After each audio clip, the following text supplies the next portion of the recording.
All right, mic check, mic check. Morning Masters podcast. Your host, main of course. I got a special guest across me today. I got MJ Curry. How you doing? I'm good. Junior. So wait, hold on. Speak up. Say something. Yo, Okay, I can hear you. I can hear you. How you doing today, man? I'm good. You the star, man. So you don't come here being shy now. You know what I'm saying? I seen them all. You want shy them all? I gotta do what I go and everything. Oh, that means you saw me. And Dick's Sporting Yeah. Goods. Yep. Oh yeah, you did. That was early then. When Yeah. was it? Friday. It was Friday. Friday. Yeah. You was in there. Unless you got a twin, same size. I wish I had a twin. Why? I don't know. I feel like if I had a twin, life would just be like even funner. Like thinking about you always got somebody that's with you. It sound good till you don't want anybody with you. Well, you got siblings, don't you? Hmm? Yeah. You want them around you on 24/7? Oh, well, hey, you're a Like different think guy. about this same age, like everything is the same, so it's different. Well, Like if I had another me, I feel like everybody's life would be better. all right, here we go. All right, that's fine. Yeah, now you woke. That's what I'm talking about. All right, you're here now. I want to get into some things just about you. I think obviously you went Peach Jam, super success. Last couple of years in your life been super successful as well on a basketball level and everything. But some things I want to kind of get people to know just who you are in your upbringing, coming up and kind of the steps you've taken to get to where you're at right now. Mm-hmm. So we can start, with just tell them where you're from, born and raised, and start there. Obviously, I'm MJ Curry. I was born in Augusta. Been here all my life, really, until obviously I just moved recently. Yeah. But all I known is Augusta, really. As a young person, did you like know you want to play basketball? Is that something you always wanted to do? Yeah, I kind of saw like I was gonna play basketball. Obviously, I tried other sports and stuff. It probably really got serious like 8th grade though. So I guess in younger years, like what would you think years? about your playing younger, like 6th, 7th grade? You said 6th and 7th grade? Yeah, like what you think about your playing level? I thought I was pretty good, but it was like at Lakeside, I didn't feel like I got as much opportunity, especially my 7th grade year. Like I feel like I should play way more, but I barely played. So it was like I didn't really get to show. So nobody really knew much. Well, like I guess I'm not asking this because as we hear now, like during that time, like what was your mindset like when you weren't playing? Like how'd you feel? What kind of teammate were you when you weren't playing? Then I wasn't as mentally mature, so I'm not gonna lie, I was pretty. I wouldn't say I was a bad teammate, but it was just like I was in my mind. So when I was in my mind, I kind of wasn't really helping with nobody else. And all the older players, like it was like a real egotistical team. So like when I tried to talk to them about it, it kind of like didn't go my way. Yeah. And then my coach wasn't that good, so it was just really a bad situation, to being honest. No, I understand it. I think coaching players is all maturity level. I don't know who the coach was and like that, but I do know from my brother playing back in the day, I do think coaches have stages where I ain't saying they're not good, but they aren't as good as they're going to be later on. I think sometimes you need certain players. You got to have some hits and misses as well, just to, I guess, kind of become a better coach, player, referee. All things. So I understand it. I want to go back a little bit though. So coming up, like before you started to play and things of that nature, like what first got you loving the game of basketball? My dad. Your dad. Okay, we'll clap it up for your dad. Okay. What do you know about his playing career and type player he was? Mainly Butler. Like whenever I hear something about Butler, his name usually comes up. Him and Rick. Mm-hmm. He still talks about the championship game when Rick missed free throws and all that stuff, but that's in the past, I guess. Yeah, but, you can't get those back. he still talk about that. I swear every time I see him and we're anywhere close to Butler, he bring that up. But really, he's really the face of Butler. Like that's what I see it. Okay. So whenever I hear about him, he was just like that. But I'm still better than him though. Nah, I clap it up for you, and you're 100% right. You are. I think he said that though. I think we use the term. We say way better. We're not gonna say better. Like it's levels, But in all seriousness, I always wanted to say this. So I think when I was younger, I think when were you born? What year were you born? 2008. Jesus. Okay. All right. You wasn't born yet. Okay, but like in '06, I think '06, '07, something like that. Like in '06, '07, something like that. I came down here and I was playing at Butler. But I think I remember seeing your dad, and he went to school yet. At the time, Butler had like the best record in the area. It was untouchable, at the time. And I remember your dad coming into the rec and just talking like mad trash, like talking crazy. And I'm like, who is this guy talking crazy to these guys? Like these guys are the guys, right? I didn't know my history at the time, obviously, right? And then I watched him play, and he was killing every single person. I mean, talking about Calvin Holloman, Austin Steve, Brent Harris, Tron Carter. These guys I'm looking at, like, they the guys because they killing. Not to him, he was killing them. Still didn't know he was. He had hair back then too. So let's clap it up for him having hair back then, right? And so that was the thing. And so I never knew him again until later on. I see him online. I said, oh, that's his name. That's who he is. And so it's funny watching you play and then seeing kind of player he was. I didn't watch him play in real time, at the time. I just had moved down here. But I watched him play against some guys who I thought nobody could beat. Yeah. And to them, they was nobody to him. They was like little people to him. And he had I'll never forget, he had a black shirt like this, but like the cutoff one. Back then he had jerseys. He always cut them real low too. That's what he had on, but big baggy shorts, that was the thing back then. But he was killing them, like they couldn't do nothing with him. And I didn't understand at the time, but today I do. So it's funny, we joke about people's careers and stuff and know like you are way better, but at that time, I just like, who is this guy? I never knew for years who he was. Yeah. That came and just made them look like little boys to me and then go. And these guys, I'm 6'8", 6'5". He's shorter than them, but he was just killing them.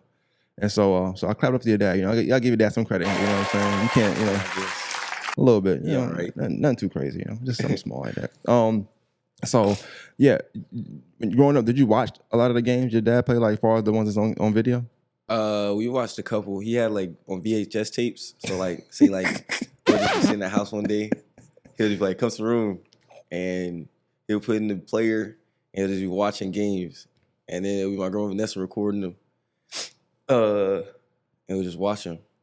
Nah, that's dope. When we done with that, we'll watch another basketball movie, and then we'll chill for a second. Then he'll already be putting that one back, find another one. Oh, come here, keep playing them. So he just used to watch them all like that. Nah, that's dope. That's dope. And talk a little bit about just the dynamic coming up. Like I think, I know they talk about the draft a lot. They talk about like recently, a lot of players in the past where it's been like single parent, whatever. Mm-hmm. But like you got a big support system, your mom, your dad. So just talk about the support system up until your 8th grade year. Like what was that like for you playing and being able to talk to them too about how you was feeling about not getting playing time? Well, at that point, I really didn't talk to him about it, if I'm being honest. Why not?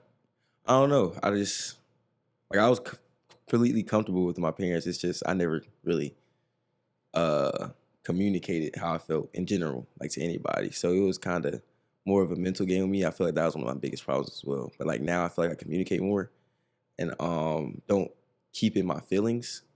So it works better for me. What about like them? Like what would they say to you like around that time? Imagine, I mean, it's probably hard to imagine now, but imagine your parents coming to a game and you're not playing. Are you asking like, what were they saying directly to me? Like if I'm not playing, or are you saying like, what are they saying about the situation? Yeah, the situation, yeah. I really don't know. I can't remember that specifically. I only remember like things that I said directly to me. So what was it like? What was that? For my dad, mostly just I gotta keep working out. So if I didn't play the day before, in the morning, and after school, I'll probably have track practice or something, or football practice. Then right after that, going to the gym again. Same thing, just keep doing it. For my mom, I mean, it wasn't really much she could really say because obviously I wasn't communicating to her. Yeah. So on the basketball side, it wasn't much. So she just tried to tell me do better, I guess. Yeah, I guess if you seem fine, ain't nothing to talk about. If you seem like you're okay with it, ain't nothing to talk about. But you mentioned like in 7th grade that you wanted to play more, but you weren't playing that much. Mm-hmm. So what did you do, like personally yourself, to try to change that for yourself? I mean, really, at that point, all I could do is like in practice, show I was just better than him. I mean, it was obvious to everybody, but the coach. So it was just like, dang, Kinda. It messed up my confidence a lot that year, if I'm being honest. But next year I came out pretty well. Same school, same coach. Okay, what was different? What was different than next year? There wasn't older players, so like she was like on a. It was a female coach, but I think she was like on a like basically the older players they play, Gotcha. and the younger, y'all might get in. You got old fashioned coach like that. So yeah, like the next year it was the same thing, but that year we lost because of it. Like we had a younger player, we didn't have that good of a big younger player. He was, it was Will, 6. He was probably 6 foot, 7th grade, can play like a guard. She did not play him, mind you. I'm probably like, how tall was I in my 8th grade year? You were shorter than him? I was way shorter than him. I was like 5'8", 5'9", maybe. And then everybody else was basically smaller than that. So we needed big.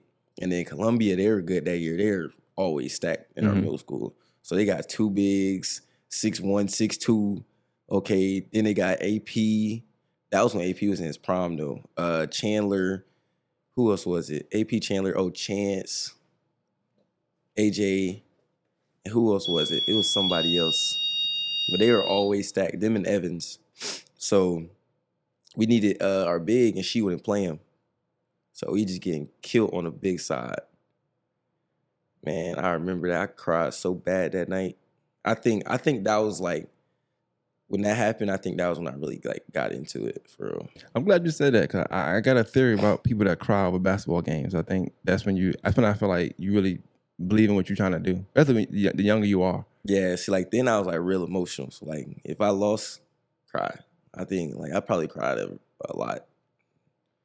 But I don't cry like that no more though. But why? Like what was about the game? You thought you were supposed to win every single game, or? I hated losing. Like I hate losing. So if I lost, I'm crying. Especially if it's like almost directly my fault. Like say if I didn't perform like I was supposed to, I'm crying. So okay, I can understand that to an extent. But your 8th grade, I want to make sure I finish this all right with 8th grade year. So 8th grade year, like what would you have ranked yourself as far as like the type of player you were at that time? Would you say you was confident? Would you say you were like mechanics wise? Did you know what you were doing? What position you played as well? Guard. So you played a guard. Point guard. Mm-hmm. Okay. Do you feel like you was a good point? Like you today? Do you feel like you was a good point guard at that time? Like not you then. Yeah, because I wasn't athletic, so I just shot the ball and got the ball to my teammates. If I'm being honest, like I didn't really like have as many teammates as I would now. Like say drive kick 03, I could pass it all 5. Then it was like I had to find a specific player for that, so it was just a lot more difficult, I would say.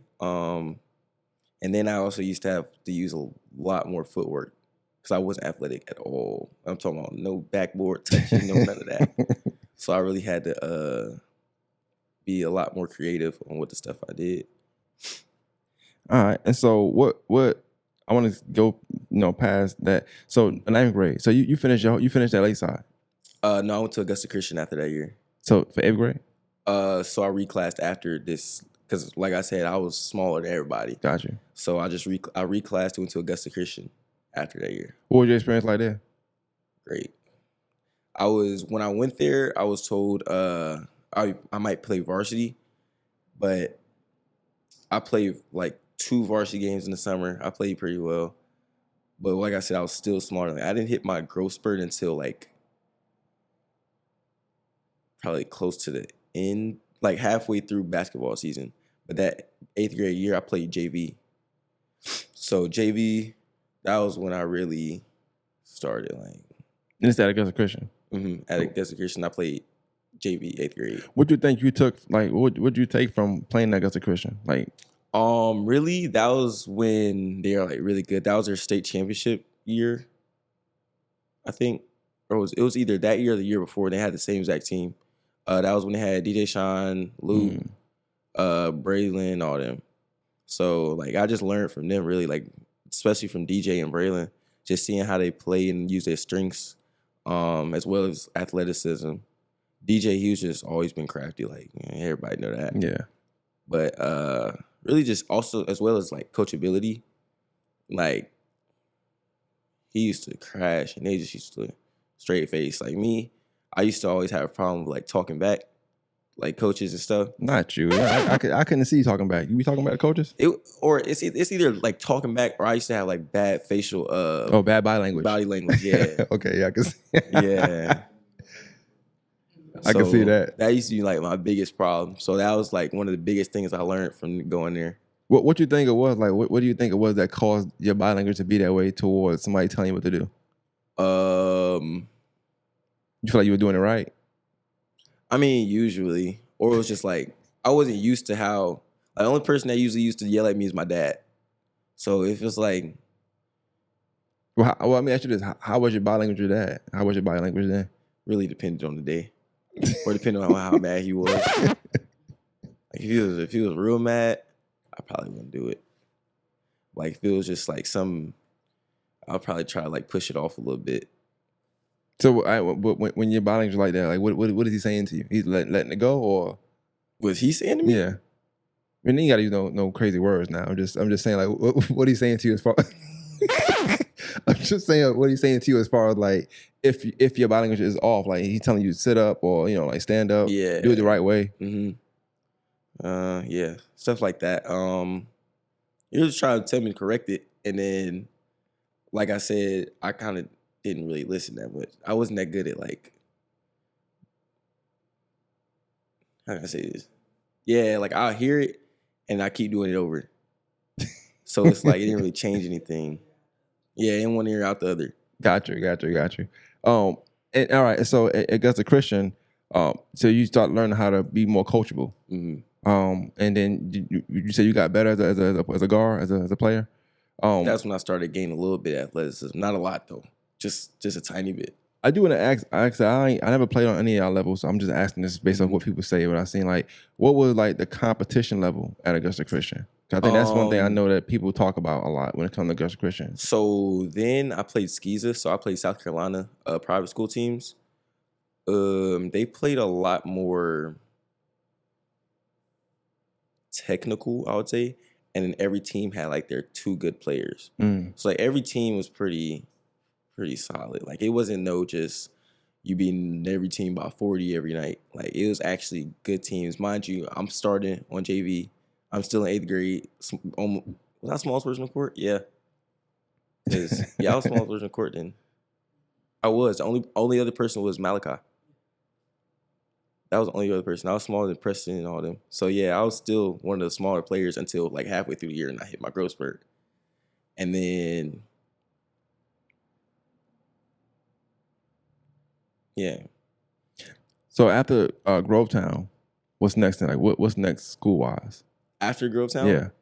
Grayson? I'm sorry, not Grovetown. after- I'm saying I'm Augusta Christian. Not After Grovetown. Augusta Christian, that's when I went to Grovetown. Okay, that's when you went to Grovetown. So I was, and I guess up until today, I lost. I thought you did 1 year at Grovetown.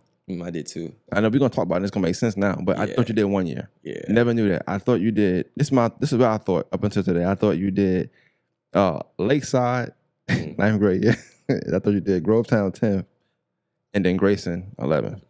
Yeah, I found out I was wrong today. So I've been wrong here. Sometimes I'll be wrong, So you go to Grovetown, right? Mm-hmm. If you don't mind, like what went into going to Grovetown? Is that just a living thing? So from my 8th grade year at Lakeside, I was already working out at Grovetown. So that's when they got Darion, Malik. Like that's when they had that team stacked. So they got all their players. And then obviously that's when I'm trying to learn, gain my athleticism. I'm over there trying to gain from them. So I was probably in the gym with them every other day until I got there. So I'm at Augusta Christian still going to work out at Grovetown, even after my practice at Augusta Christian. So it's just a lot of back and forth.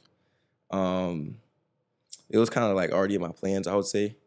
I think Dad already knew the coach, and he already knew Darion, so it was just automatic. But let's talk about that. Like, your 9th grade year. So what was that like? Because I know you went there. So what was the year like for you from the player perspective? 9th grade year, that was a tough one. Came in, bunch of older players. I'm the only freshman on the team. Summer league, I didn't play like at all. But then our first actual season game, I started. So like, it was unexpected. What? Wait, why? Do you know why? I have no idea. Okay. Like I mean, every day in practice, like our practice group used to kill our starters. Like I'm talking about, like, you can watch film every day, killing our starters. So it was kind of crazy because how it started off was, like I said, unexpected. Our first game, he called a lineup. Mind you, he didn't tell me I'm starting. So he gets the game. We're playing Norcross. This is when they're stacked. Like they're one of the best teams in Georgia. So I'm like, dang, this is my first game. As you know, he called a lineup. MJ. Okay. So I get up, I'm ready. Shoot. I'm still not that athletic yet. I start dunking after this season. So I'm still But so you didn't know you were starting that game until the game about to start. until we got done warming up. Wow. We go over to the huddle up. He called out the line, MJ. I was like, dang, okay, cool. I had a great game. My first game, I had like 14 points. I hit my first 2 threes, all that. Okay, I'll play good next game. I really had like 10. The next game, I had like 8. Then I didn't play the rest of the season, basically. You didn't play at all? I didn't play. Was it basically, your bilingual or something you did? No. Oh, okay. I don't know. I genuinely don't know what the switch was. Like, it was random. Like, probably every player that didn't start at the beginning of the season started at some point randomly. Once I played like 3 games, then AP played like 3 games. AP played good the first game, played good the third game. He started off well, hit 2 threes, took him out that third game. At halftime, he didn't play for like rest season. Ian, he came in for 2 games after that, played good, took him out. And then we got to South Effingham, and most of our starters were out because we had no. They were. I'm being honest. I could say that was probably one of the softer teams I played on. So everybody was hurt because we had a hard week because we lost the game before that. Coach D was crashing like all week at practice. We outside on hills. We had Coach Kurt. We had Hill week the week before. People, oh, my knee hurt, can't play, all that. Oh, so yeah, it was y'all hurt for real? Or people just want to come to practice no more? Starters, shoot, they wasn't hurt for real. They just didn't want to come to practice, if I'm being honest. But, like, Coach ain't really say nothing to them. So they just, feel me? So then we start. Actually, it was mostly starters, but then they sat out. They act like they hurt. So they're losing South Effingham by, like, it's probably his second quarter. They probably down 20. South Effingham's, mind you, South Effingham's the worst team in the region. Like, we already beat them by like 40. We played them. So we down like 20 going into the second quarter. Coach throw us in. Okay, cool. We ready. Me, Ian, AP, I think it was Mark and Kevin. Come back. At halftime, we up 2. Oh, wow. We didn't play the rest of the game. Yeah, I don't know. That's my guy. That sound crazy. Yeah, that sound wild. Y'all never asked him like, yo, why we not playing? Or all right, I'm leaving I'm alone. just, yeah. Nah, But, I mean, maybe I interview him another time. I'll ask him. I'm sure he got some answer from me. Yeah, but- I wouldn't know what the answer would be, if I'm being honest. Yeah. But we never asked him because, yeah, we just never asked him. I think sometimes it's just not a thing they do. I think some coaches like they open the door for that for questions, and some don't. So he might just have the door open to ask questions, like what I'm saying. So I understand that. So yeah, in 9th grade, you played varsity, but you just didn't play a lot. Once we saw that Effingham game, I think me and AP, we were like, there's no point of us sitting on varsity if we're not gonna play. Like, just let's play JV. So we asked to play JV. You asked who though? Coach D. Okay. Why you asking that, but don't ask him why you're not playing? Because if we ask him why he's not playing, he's gonna. I feel like You gonna crash out? Yeah, he would have Okay. tried to. Like, I got you. he's not the type to try to explain anything or be rational while he's explaining. Makes sense. So it would have been like, y'all asking me questions, y'all not playing hard or something like that. I mean, he would have made it seem like it was us, but we weren't. Like, Yeah. if you're looking at film every day, I had multiple of my other coaches watch the film. Like, I'm trying to figure out if I'm tripping at practice or something. genuinely we couldn't figure out a good reason why we weren't playing. Makes sense. So it was like there was nothing to really ask about, because if there was a reason, you would have told us by now to change it. But I wouldn't say there was anything you could really change at that point. Okay, and so you go ask to play JV. I Mhm. think that's important to note, though. Like so a kid, as a freshman, you start in your varsity game versus one of the best teams in Georgia. You have a good game, but somehow along the way, things go a certain way to where you like, look, I just want to play. Yeah, I'll just play JV. yeah, I never heard another kid say nothing like that. So I think it just speaks to you just want to play basketball. You just want to hoop. Yeah, I just want to play. I just want to play. there's no point in me sending. I mean, like I was a great bench player. Like once I learned, like I'm not really gonna play at this point. So I'm trying to be the best teammate I can. Like that's also another thing. Like I feel like that's another way I learned being coachable that year, and just like that was a pretty humbling year for me. Like that taught me a lot. But I like the distinction from you playing 6th, 7th grade and feeling like you wasn't that good of a teammate to now you're in 9th grade and you've learned how to be coachable, but then also you learn how to be a good teammate, whether you're on the floor or not. Mm-hmm. So I think that just and that's a small gap. That's like what 11, 12, something to like 14, 15. So it's not a long time, but within that time span, whatever you went through, you learned how to be a better teammate, how to be coachable. All right. And so what happened in JV? Like do you go play? Oh yeah, we would have go play. I mean, a couple of parents were mad, but it's like it wasn't off of something we can control. Like it was just the best situation for us, so we kind of had to put ourselves first. Yeah. So we went to play JV. We was already cool with Coach O. Like Coach O, I think he that's one of the coolest coaches I've had. Like he keep it real, all that. So he kept it a buck with us when we came down. He was like, obviously we've been winning it. We're already undefeated. Oh, they're really good. So yeah, they're already really good, but they're going into to championship games, like tournament play. So he was like, if we lose, not play y'all, but if we win it, I mean, I gotta keep going with the people I've been with. So we came in, for some reason, I don't know, it's like once we came in, their team chemistry dropped or whatever. So this is basically like best chance for us. We got in to kill him every game. I think, who was our last game against? I think we played Evans in the championship. That was a good game. Y'all won? Yeah. Oh, clap it up for y'all. So you won a championship freshman year. Ain't no wrong with that. I won JV championship 2 years in a row. But you won at Augusta Christian too? Mm-hmm. Okay. So you a champion now. So you know how to win. Something like that. Yeah. So won that. Then that was when like our team got close. Like I feel like after that JV, our whole team stayed to that next year. So 10th grade year, that was a year. Going into it, like, what was your thought process? Like, obviously, after the year you had 9th grade, were you weary about the thought about going into the 10th grade year at all? So with our actual team, like our teammates, like I feel like we like brothers. Like we still talk almost every other day to this day.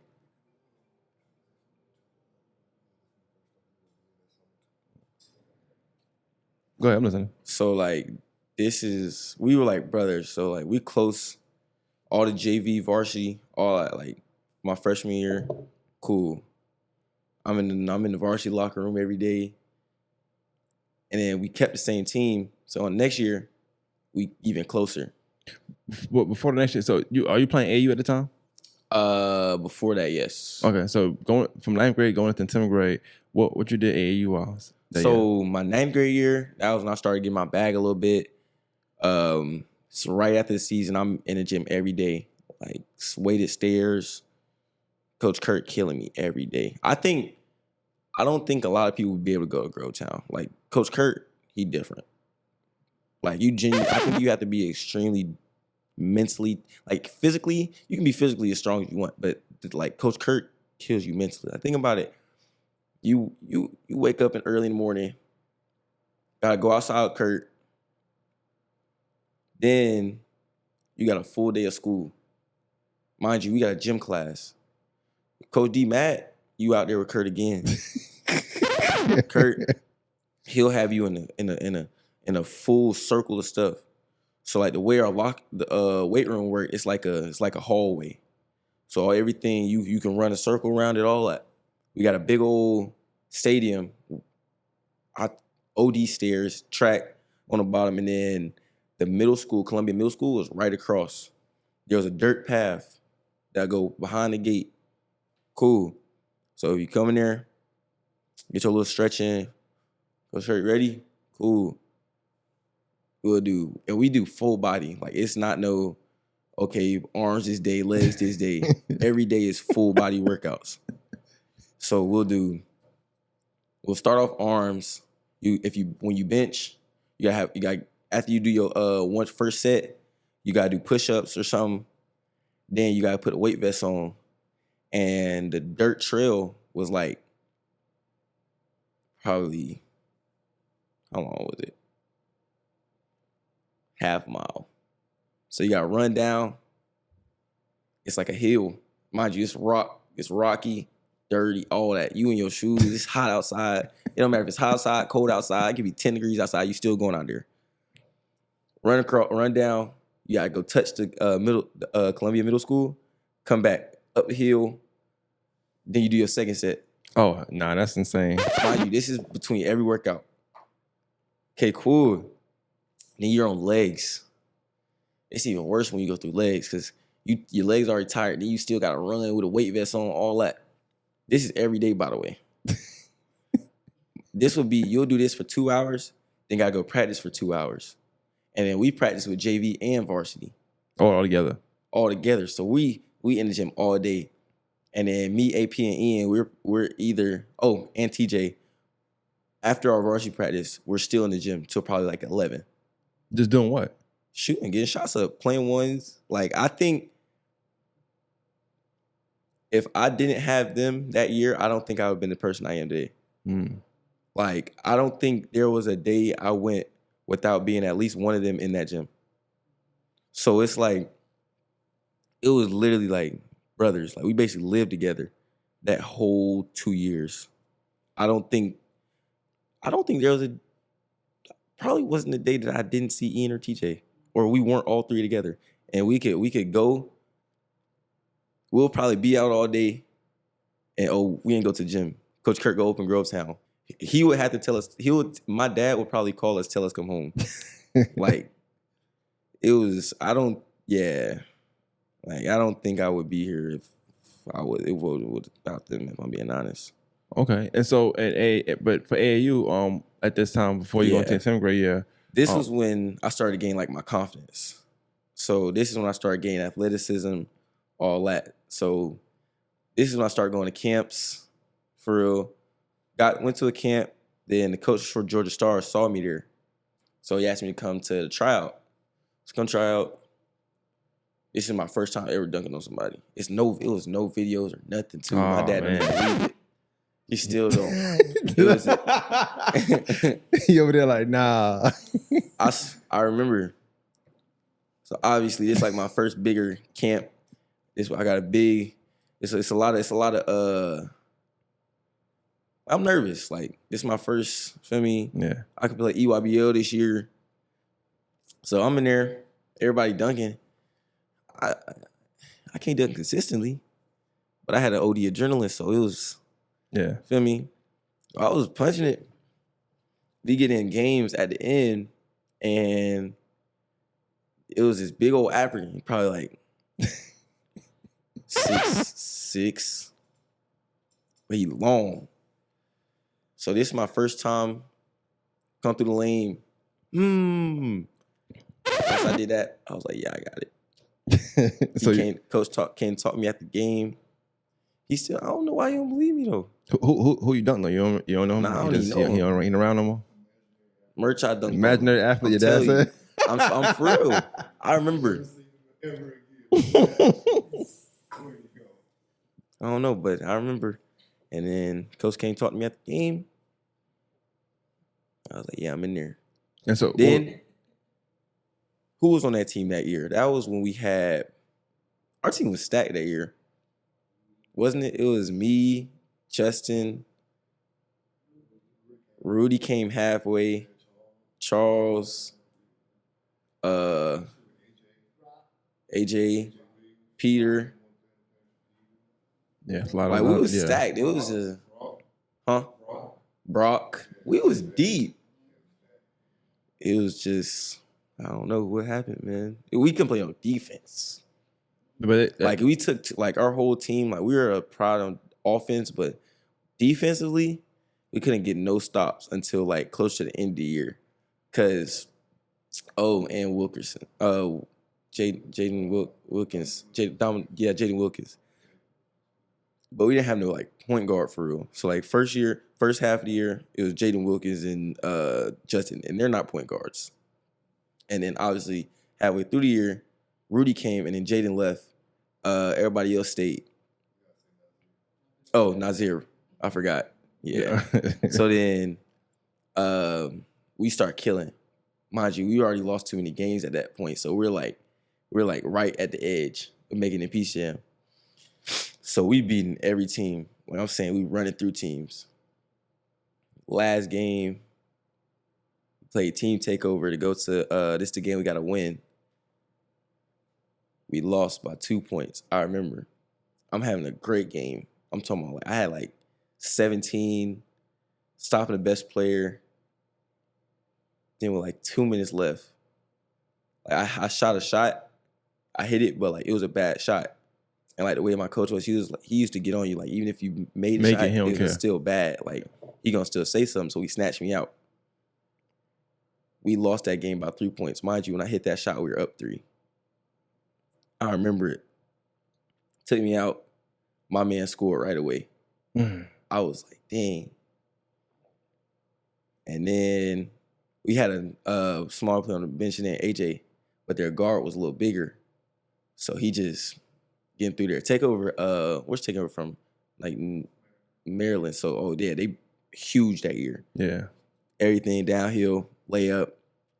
He tried to put me in the last couple seconds. I couldn't do anything at that point. So it was like, dang, I'm having a good game. But at that point, like, I'm just picking your brain. Like, who you blame, the coach or yourself?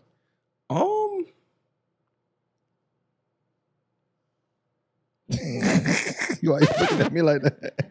I mean, if I'm being honest, in most situations, like for myself, like statistically, I've noticed that, like, say I'm having an all right game at least, whenever I'm taking out the game at points like that, we usually lose.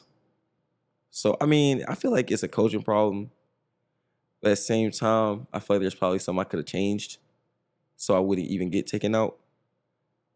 But in that situation, I'm going to be honest, I got to put that one on the coach. I figured you would. Yeah. I mean, the stakes is high though. So sometimes when the stakes high, you got to change some things up. But I guess in the long term, it's gonna help you long term anyway. So you'll take better shots when the game is important down the line. But you mentioned, so when you play with Georgia Stars, what was this? What was that? What y'all playing? Just the AU circuit in general? What do you mean? After you tried out, you say y'all were playing together. Like what league was y'all playing in? EYBL. Okay. What did that mean to you to play in there though? Because that's a big deal. Everybody don't get to play that. I feel like it was a pretty big deal. I was like one of the first players from Augusta to play EYBL. I think, in that year. I mean, especially for a long span of time, you got players that play a one game here and then they come out. You know, but you played the whole run, the whole season. Yeah, that's very rare from people from around here though. So yeah, that was pretty. I think that built my confidence a little bit, especially in going into the next year of basketball. Your sophomore year. My sophomore year. Like, that was a real, I learned how to take shots. Like, I don't feel like I was that confident in my shot before. I started taking, like, harder shots, I would say. Like, even when I felt like I was getting cut off, I would still take the shots knowing, like, that's what I work on. So that just built confidence in my game.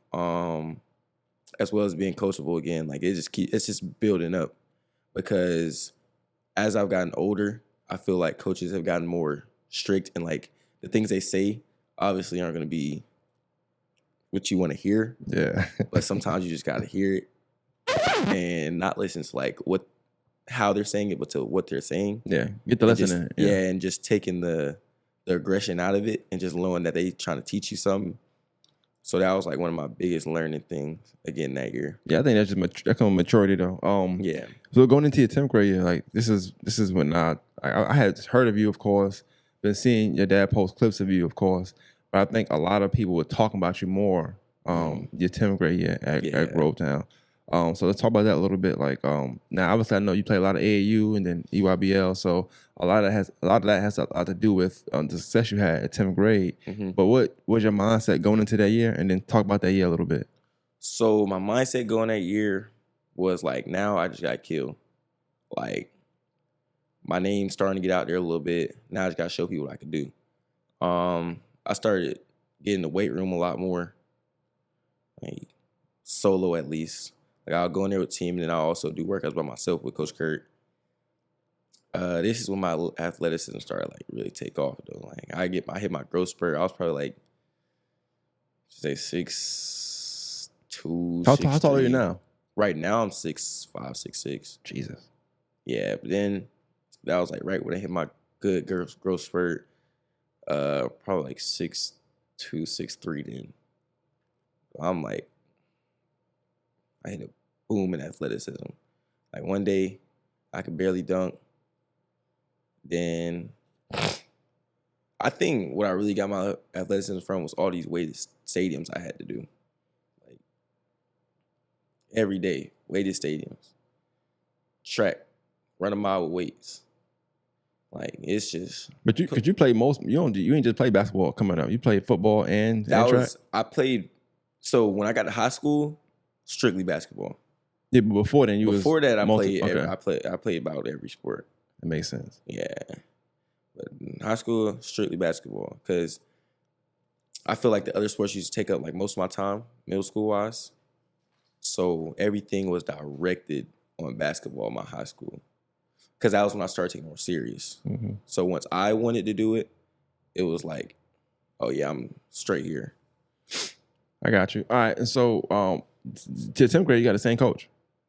So what was the difference between the 9th grade year and the 10th grade year? My 10th grade year, I don't think I cared as much.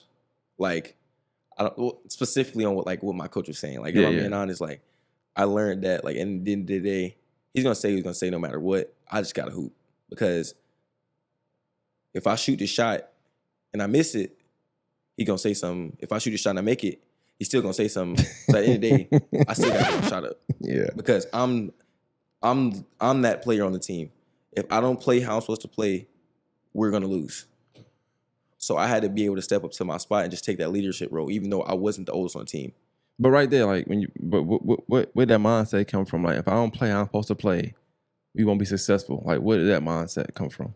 My dad, like that the whole before that season, like I feel like that's all he punched into me. Like every time we're working out, if you don't hit this shot, y'all gonna lose.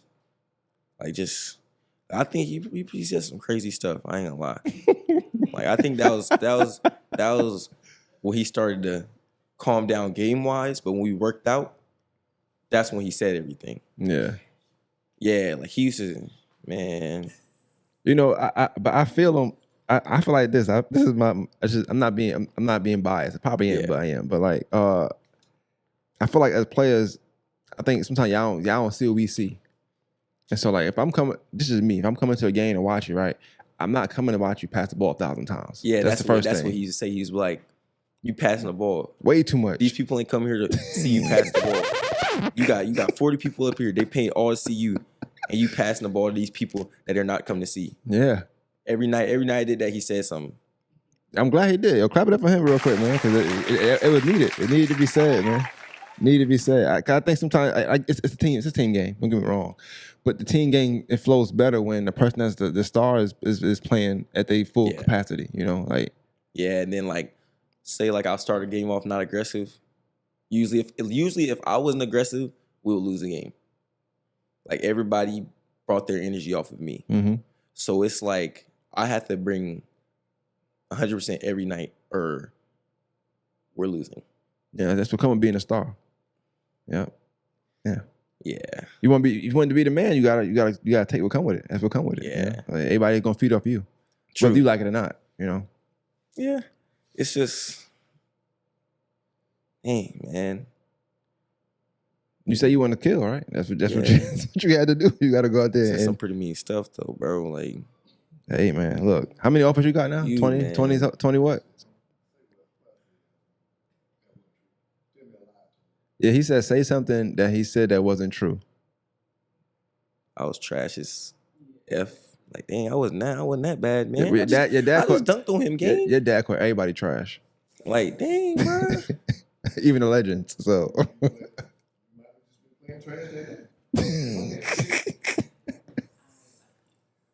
Like, damn, bro. So what you would do, like when that happened? You tell him? You tell your mom on him? Or no? Oh, nah. I'll just look at him. I'll wait for him to finish. Going like that year, I don't think anything hurt me mentally as much as my coach did. Like every day, he said stuff worse than my dad did. But obviously, I want to play basketball, so I'm not gonna tell, oh, he said this to me today. Yeah. Because at the end of the day, I can't have my parents go tell my coach about what I'm coming to them about. Because obviously, he controls how I play, not my parents. Yeah. Or if you play. Yeah, if I play. Yeah. So I just had to take it to the chest until the end of the year. Everything started to build up. Like, I got back into not communicating and just trying to keep everything into myself. But at a certain point, you can't handle everything. Mm-hmm. So we got halfway through that season, and the coaching is just getting more aggressive and less effective as like for the whole team. Like the team, we're trying to get closer because we know at this point of the season, we basically don't have a coach. We went on for first half of the season, we were on like a 9-game winning streak. Right before halfway through, we lost 2 games. And our coach basically just checked out on us.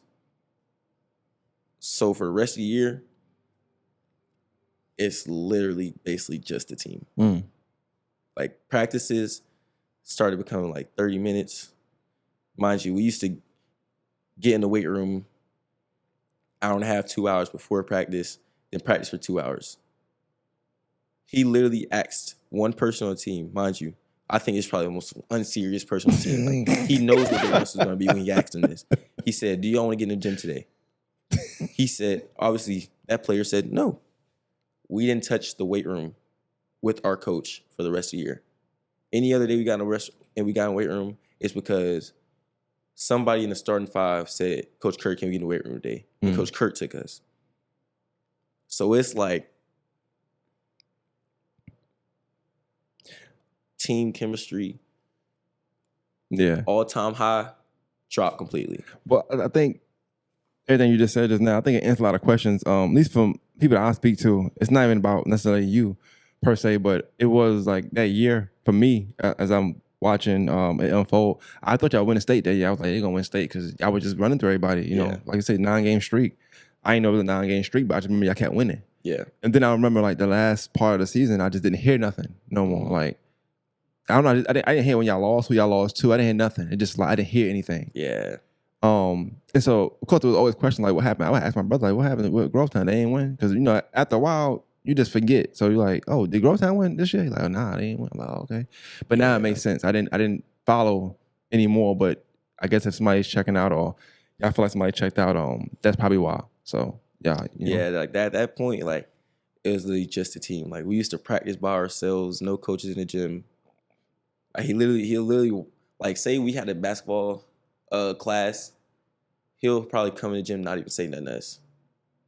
Like it was bad, and nobody knew what it was from. Yeah, I was gonna say y'all y'ung too, so y'all just have answers. Y'all have questions, it's a bunch of questions. Sophomores and juniors. Yeah, we had one senior in our team that year, so we're trying to figure out, dang, what we do. And our coach wouldn't even talk to us. And then we try to go talk to other coaches.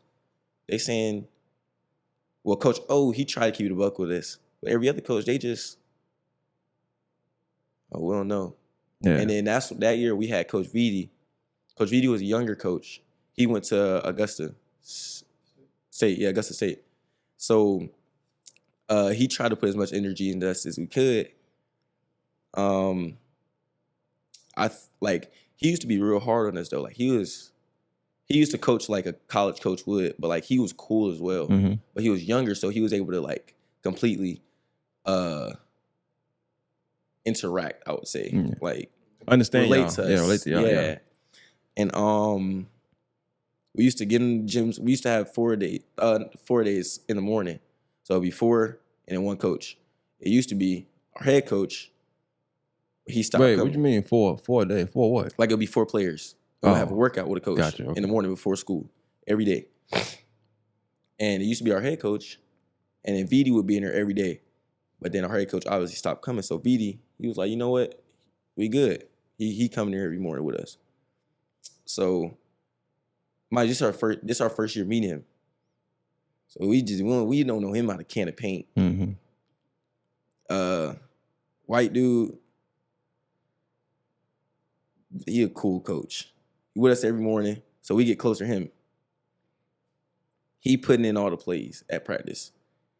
So he's basically our head coach for the rest of the year. Yeah. After this time. So, okay, cool. Everybody getting close to VD.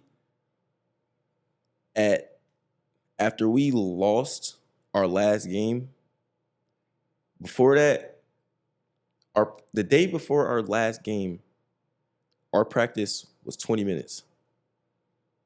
20 minutes is crazy. 20 minutes. But y'all just like suit up and then take your jerseys off? Put our jerseys on, warm up, did our layup line stuff, like our regular warm up, ran 1 play. Coach D walked out. It's like he didn't say nothing. Like it was just random. Like we didn't do nothing to him. Like I feel like this is probably one of our most coachable teams.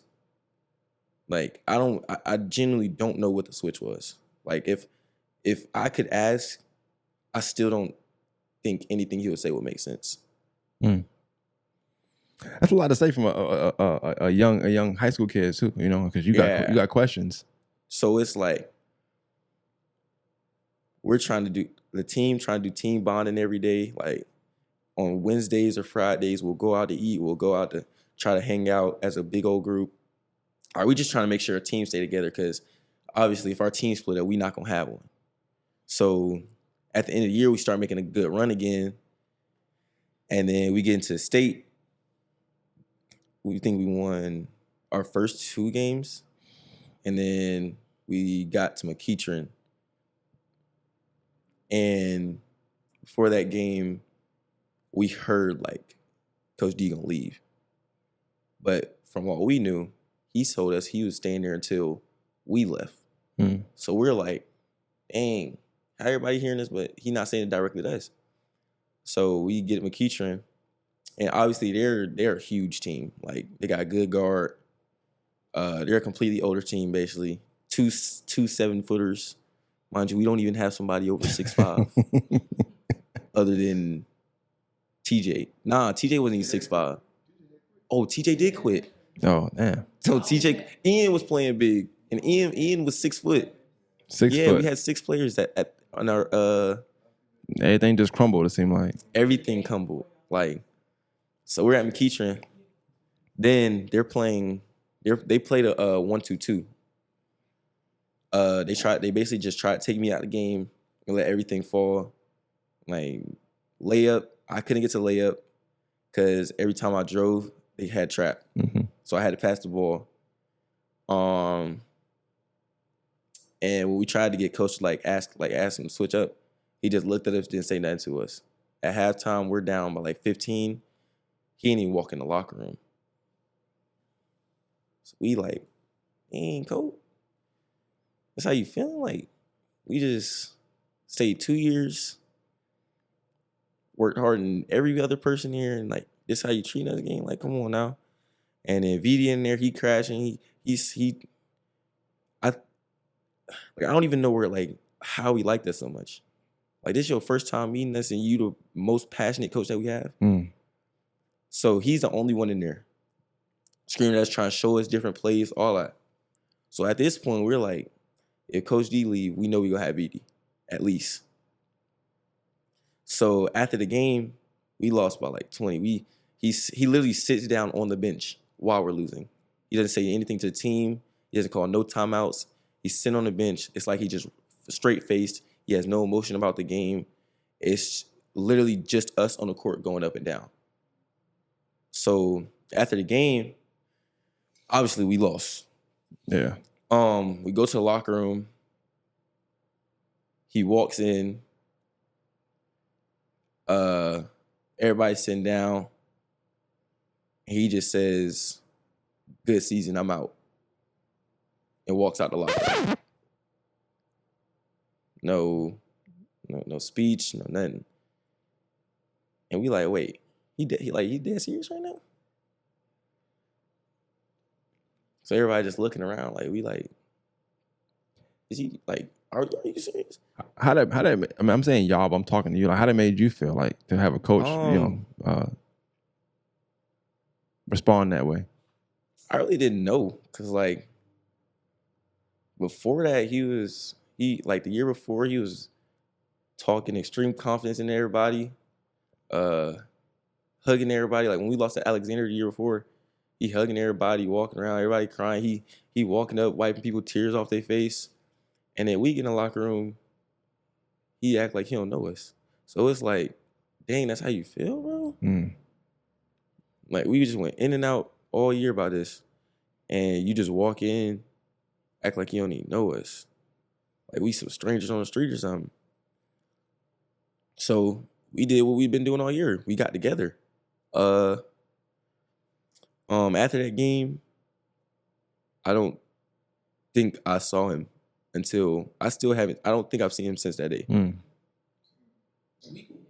Who? Y'all did. I didn't. Oh, I did see him at the school. Yeah, at the school. I didn't see him I haven't seen him after that situation. So, no, I didn't see him at school until that situation. He didn't come to our class no more. So after that, obviously we didn't see him. And we talked to Coach O that after that game. And from what we knew, Coach VD was gonna be our head coach next year. So everybody's like, okay, TJ coming back. So we're gonna have Big. We already started doing our calls. Like as teammates, we call trying to get people to come in. We were supposed to expect D, Webb, and Big AJ from Cross Creek. Mm-hmm.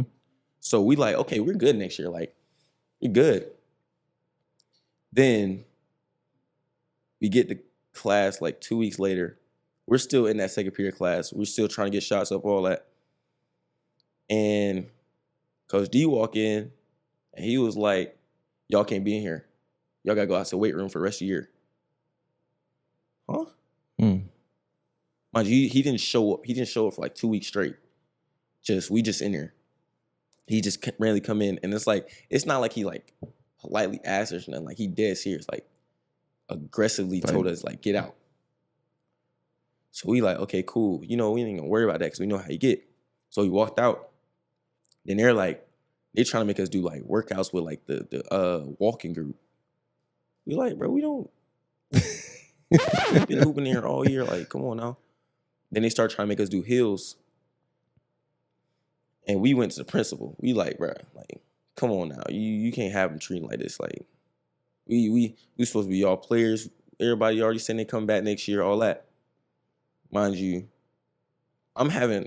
already had the good game against Racing, so now they want me to come there and stuff.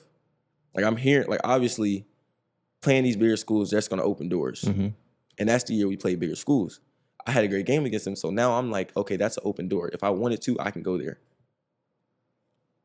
I'm with my brothers at Girltown. So I'm like, if VD the coach, I'm staying. Like, if VD stayed, I would have been at Girltown last year. But we went to the principal. Principal told us, VD will more than likely be our coach. So we're like, okay, cool. Bet VD our coach. We cool. We already got these 3 others coming in. We got bigs, we got guard. So everybody's smooth. Then one random day, we walk back in the gym. Actually, I think it's like 2 or 3 days after the first situation where he told us to get out. The weight room coach, he told us to go in the gym. So now we're back in the basketball gym playing basketball. Boom, somebody come in the door. Just screaming. Wait, can I tell the whole situation?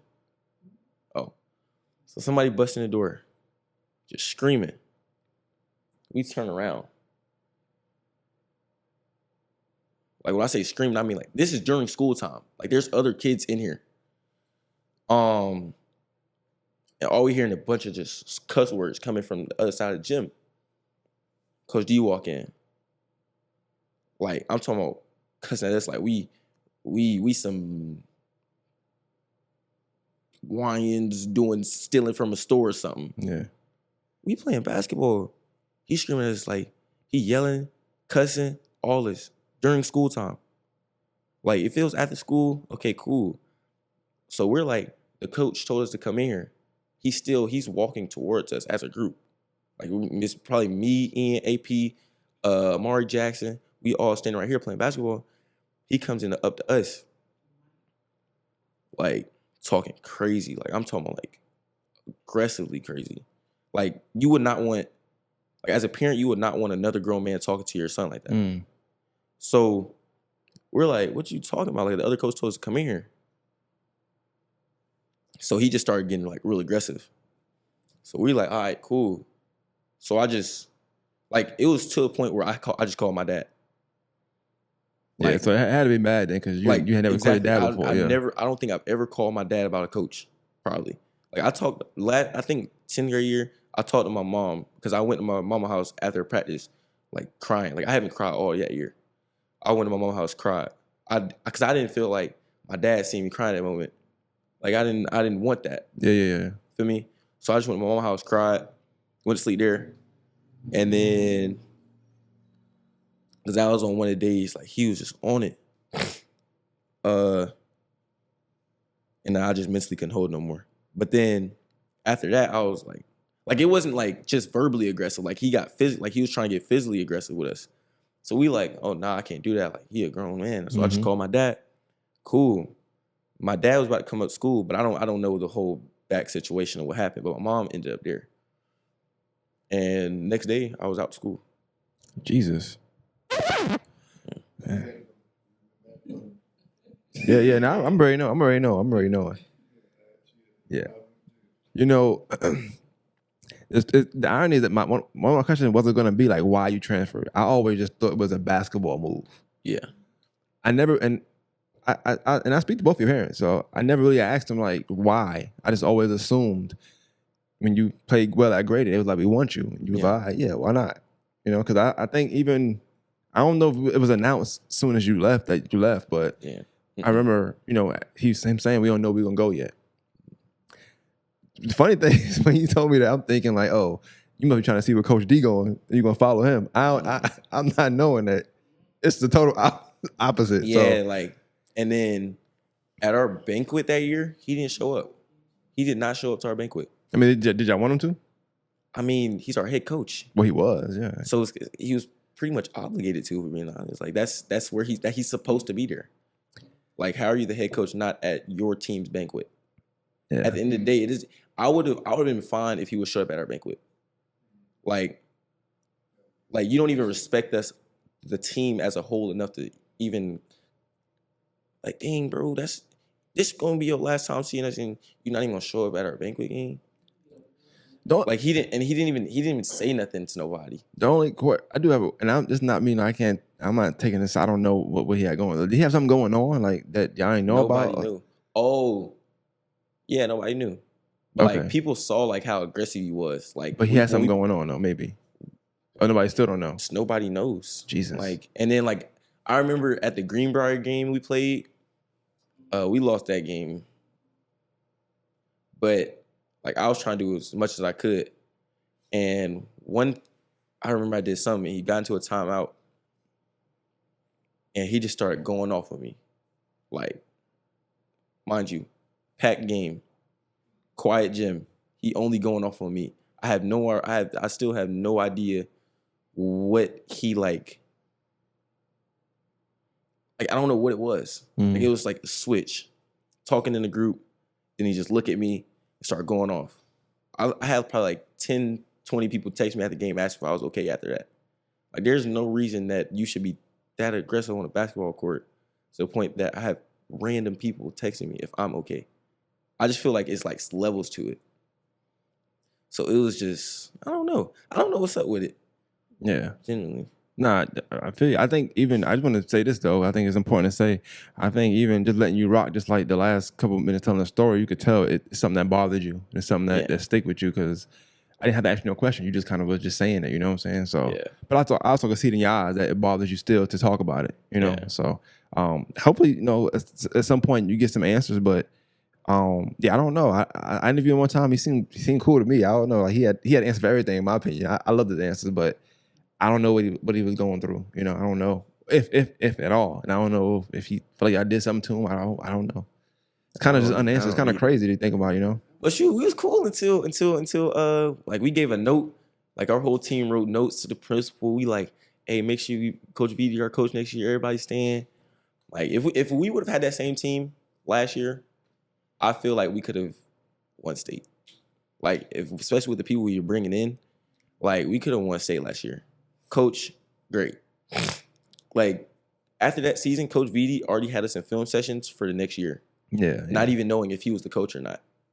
So we're expecting like, okay, Coach VD, cool, yeah, we good. Then one day after school, we walk up to the office, give our notes to the principal about Coach VD being coach. Then one of the administrators walk out, and she was like, y'all can't talk to the principal right now because something. And she was like, but she's like the cool administrator. So we were like, we're trying to give him so we make sure VD coach and stuff. She was like, well, we don't even know if VD gonna be the coach because they already got he already has another name above him at the moment. So we like, what you mean? Okay, cool. But I mean, the basketball team, I feel like the basketball team should still have a little bit of stain on that. So for me, if we want VD to be the coach, he was here already this year. Might as well let him roll on. And then if I'm being honest, never mind, I don't even. Yeah, but that's that make everything you said answer a lot of questions for I think people as well, like just as the why. I don't know if Mark, your dad, I don't know if people just thought you did it on a basketball sense. I think that's how it looks without knowing the details, you know. Yeah. And then my senior year, I probably would have still ended up. But like, gotcha. Yeah. Okay. Well, didn't know that. That's new. So I hate to happen to you. I'll say that. You know, I don't think it happened to no kid. I think anytime a kid, you got some kids that feel away when they're in school and they really are the problem. So it's like it's hard to kind of navigate that. But hearing your story, it don't sound like I try to do everything but be a problem, and it gets nothing worked. So no matter what, it was gonna be a problem. So all right, but. So I guess for you, the move, like going to Grayson and the change, one, how'd you feel about it? And then two, what was your thoughts like leaving your brothers to go play somewhere else? With myself, I knew it was like at that point I don't feel like there was much more I could have gotten out of being here other than just playing with them. Mm-hmm. But I knew it had to be a business decision. And I went to a place that would be better for me.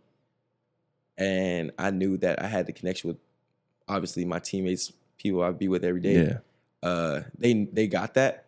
So it wasn't like no secret animosity or anything. And like we were all on the same page because we communicated it. So they got exactly where I was coming from. So it was nothing really crazy on that side. Was it hard to break it to him? Like, hey, I'm not gonna be here next year, bro. I'm going somewhere else.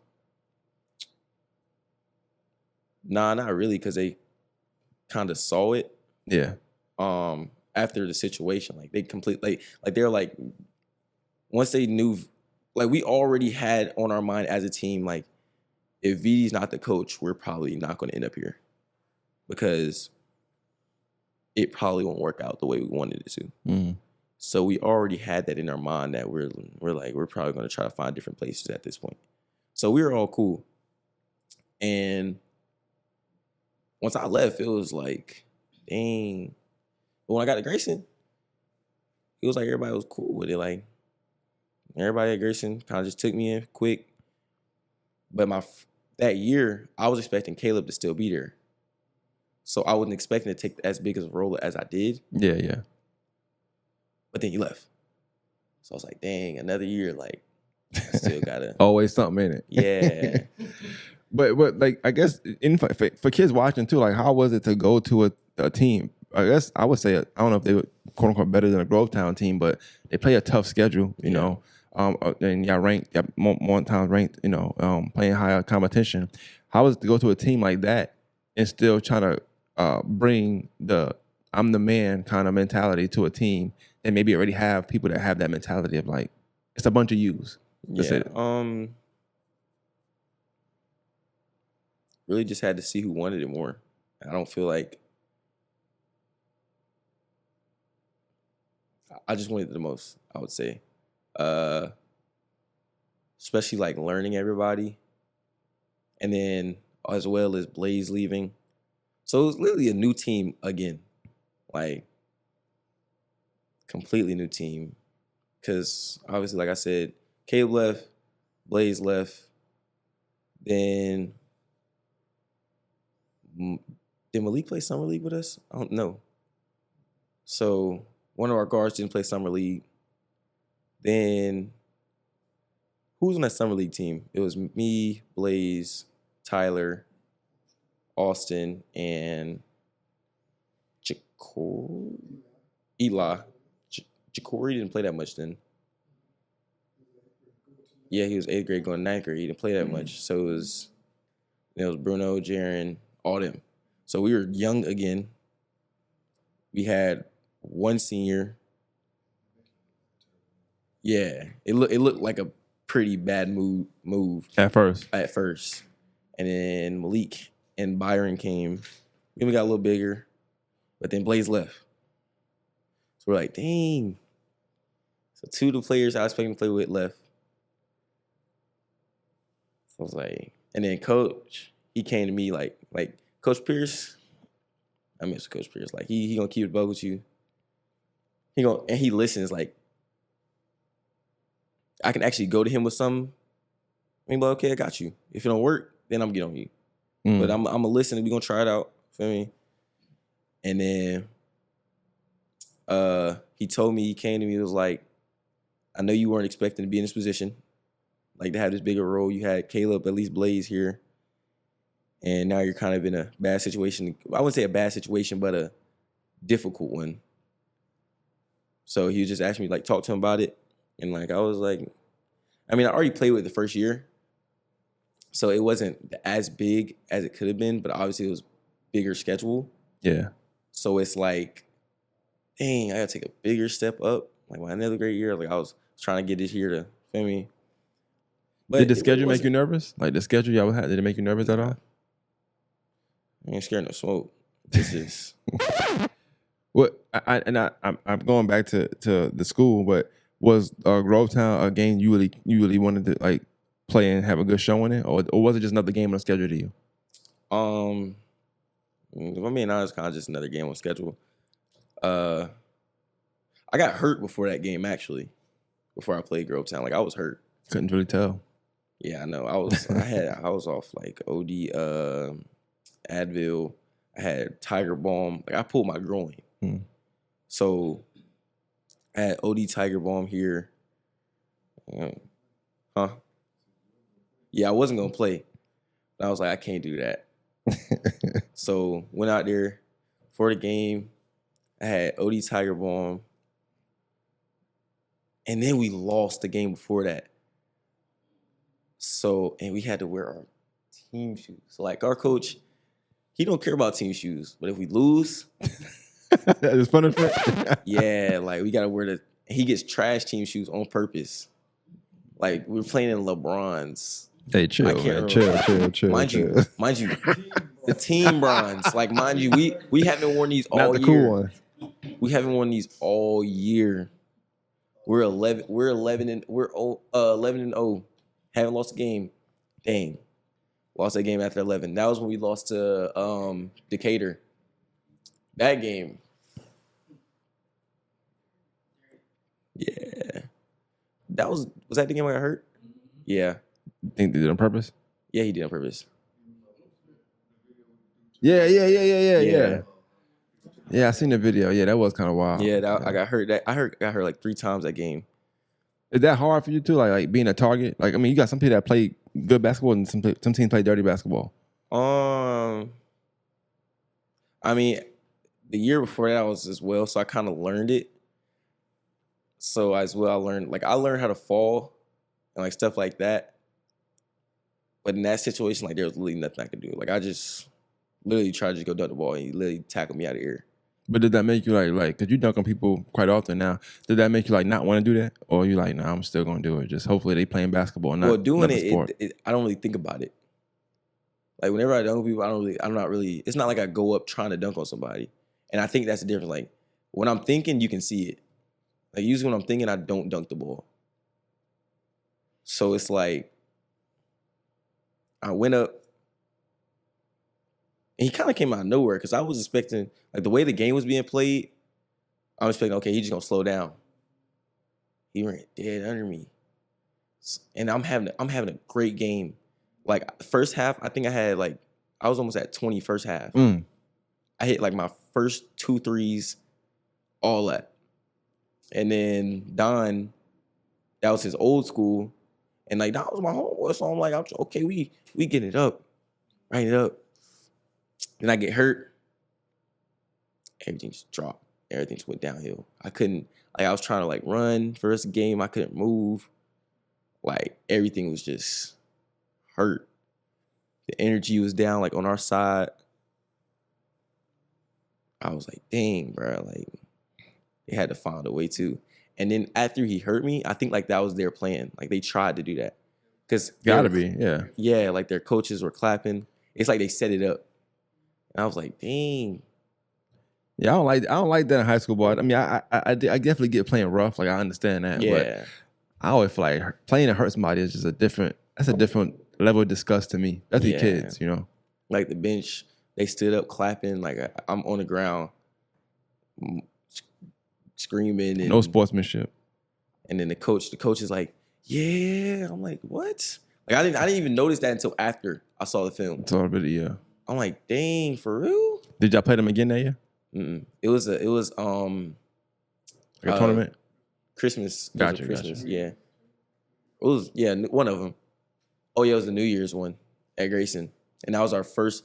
And then it was already a lot of pressure because that was the first loss at Grayson in like 3-4 years. So it was already pressure on that. First loss at Grayson. And it was the first loss at Grayson and the first loss to a team in Georgia. In like the first, like, no, it was a certain amount of games. It was like 400 games or something like that. They had a streak going on. Yeah. We were like, dang. And then we lost to one of the main players, old school. So it was just a lot. After that, I feel like the team got a little closer. We went on another streak. And then who else did we lost to? Oh, we lost to South Gwinnett. Atlanta. Yeah. South Gwinnett's gym is horrible. I heard. Like nobody likes playing in South Gwinnett. what I And that heard. was where the region championship was. But we lost. We beat them by 40 the first time we played them at our gym. And we went there and lost by like 3. But that game, we shot 17 for like 60 something. Yeah, just an off night. Yeah, but we only lost by 3. Yeah, see, I make about 5 more shots. Game Exactly. over. So we were like, all right. But that's like Grayson, Archer, and South Gwinnett, like they're like rival schools because they're in the same thing. So when they got it, When they won, all hell broke loose. I think that was the maddest I ever seen my coach. And then they banging on our locker room doors, like people trying to fight. And then that was when a situation happened with one of our main players. Yeah, coaches got into it or whatever. They yelled in his locker room. Some of the teams walking, like some of my teammates were walking out the locker room, all that. And then after that, we kind of had to bring it back in. And then we didn't lose another game until state playoffs. So overall, y'all lost two, 3 games. games. 3, that's it. Okay. Yeah, we went 29-3.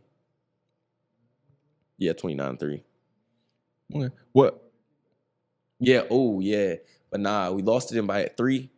Like they was talking crazy. Like they posting like over, I think like they posting crazy. Like we trash, all that. Even they players. So then we was running through teams in the region playoffs. We were praying that they beat Norcross. Newton in to go to championship. They won by like 10, but Newton was a good team. Mm-hmm. So it's like, if I'm being honest, we weren't expecting them to win. We was hoping they was.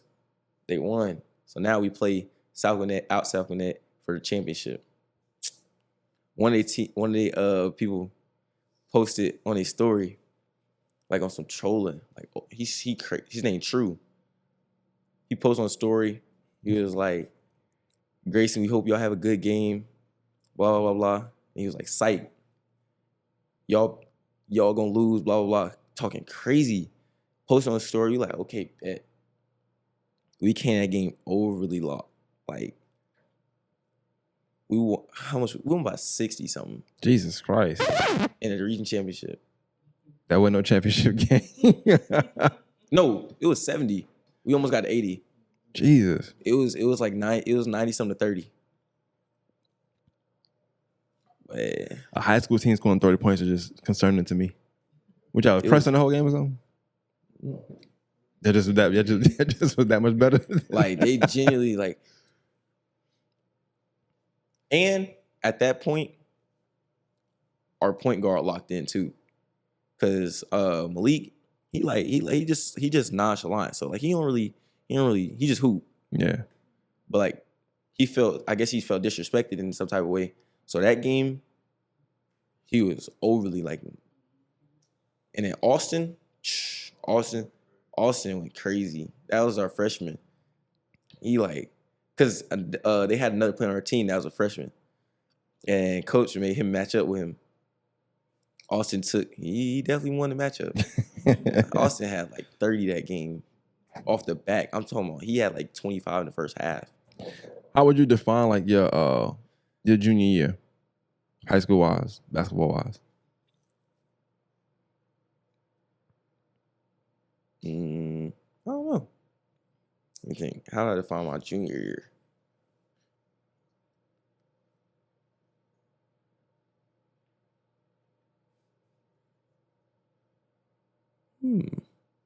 How do I define my junior year? What would y'all rank? Like y'all had rankings in Georgia too, right? What would y'all rank? 2? I think so. 2. Okay. Who was number 1? Who was number Wheeler. 1? Oh, you ain't played them? We didn't get to. Oh, and then our going through the region, like we had a big, right? Humongous, athletic. Like he really saved us a lot of games, and he got hurt. So then we played a team with their main player as a bigger person. Yeah. Mismatch. Yeah, we lost. We was like, dang. So after your 11th grade year, like I said, I feel like it's a successful year. Yeah. But you don't play in the state championship and nothing like that, right? Mm-hmm. All right. But is that a goal of yours? Like you got one more year left. Is that a goal to play in the state championship game? Win the state this year. You in the state this year. Before I get to your 12th grade year, like what's some things you do there? Talk about this summer, like the AU circuit playing in there this summer and what that was like for you. So this summer was a lot. And now you a star too. Like it's not like nobody don't know you. It's not like you're not Yeah. on nobody's scouting report. Like everybody know you now. So this summer was really just about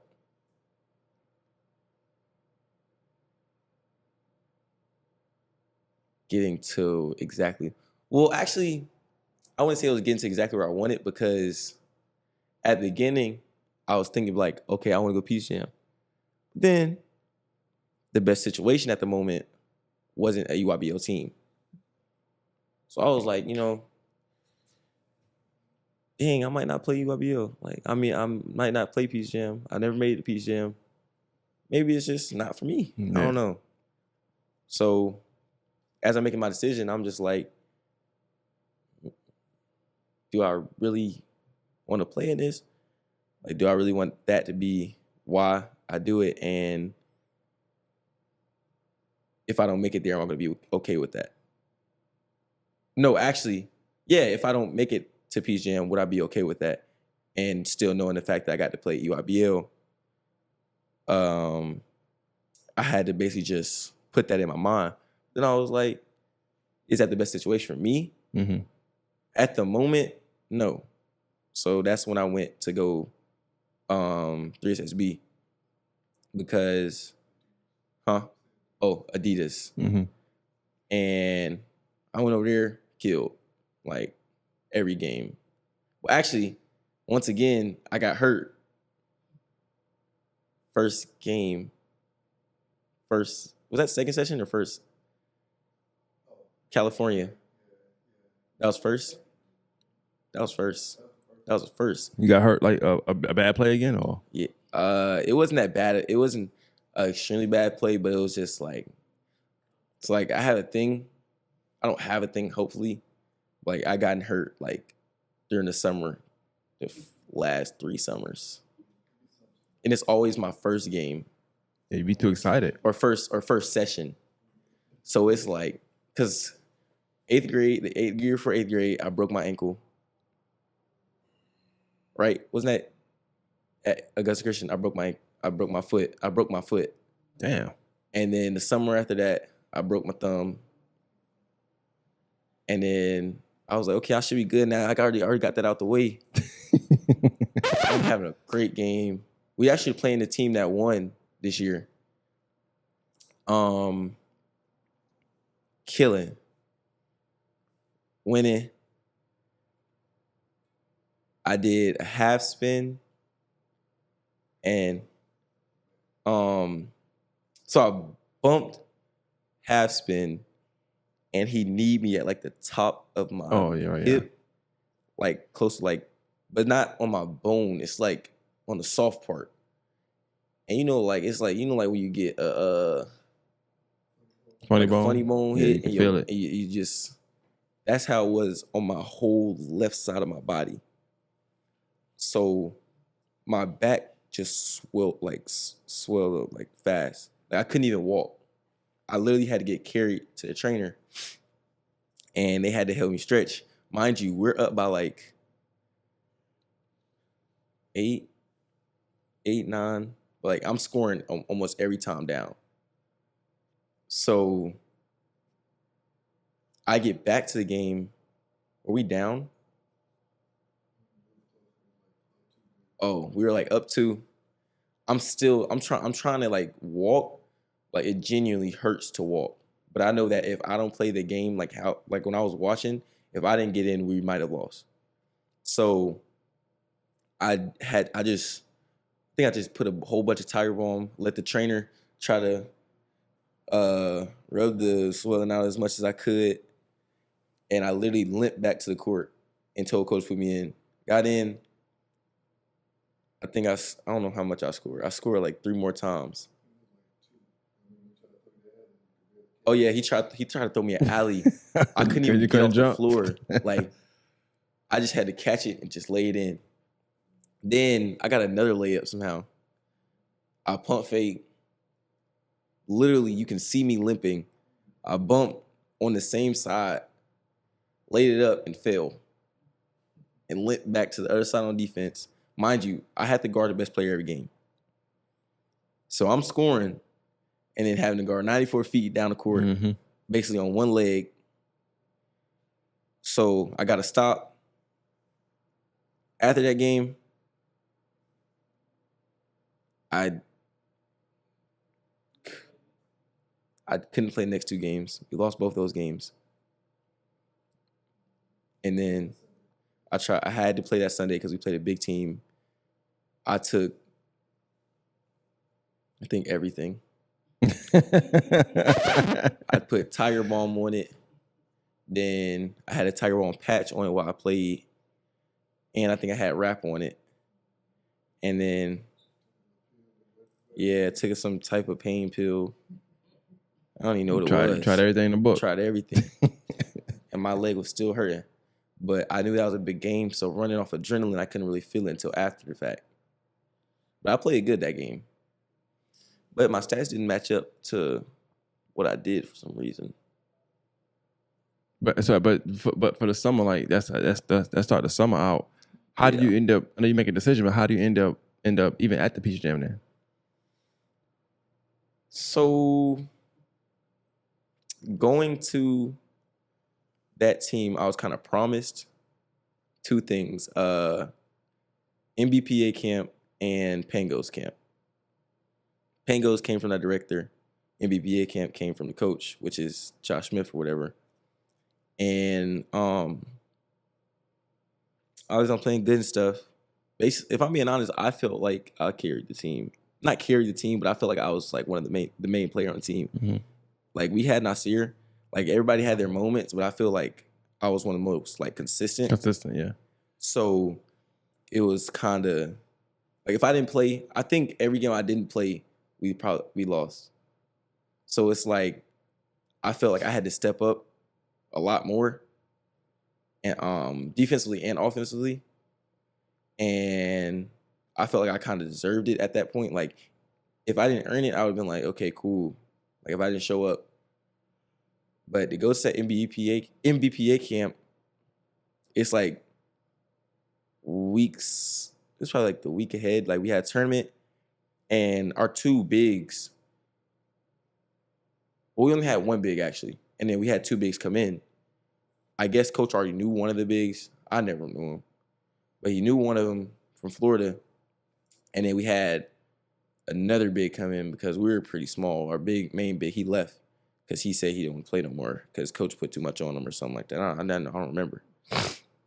So that happened, and I guess coach already knew the player. But the thing is, like, coach was already close to everybody. So it'll be random. Like, I'll look in the group chat. Oh, shoot, everybody at coach house. I'm at home. So I'm like, how everybody over here, bro? I'm not.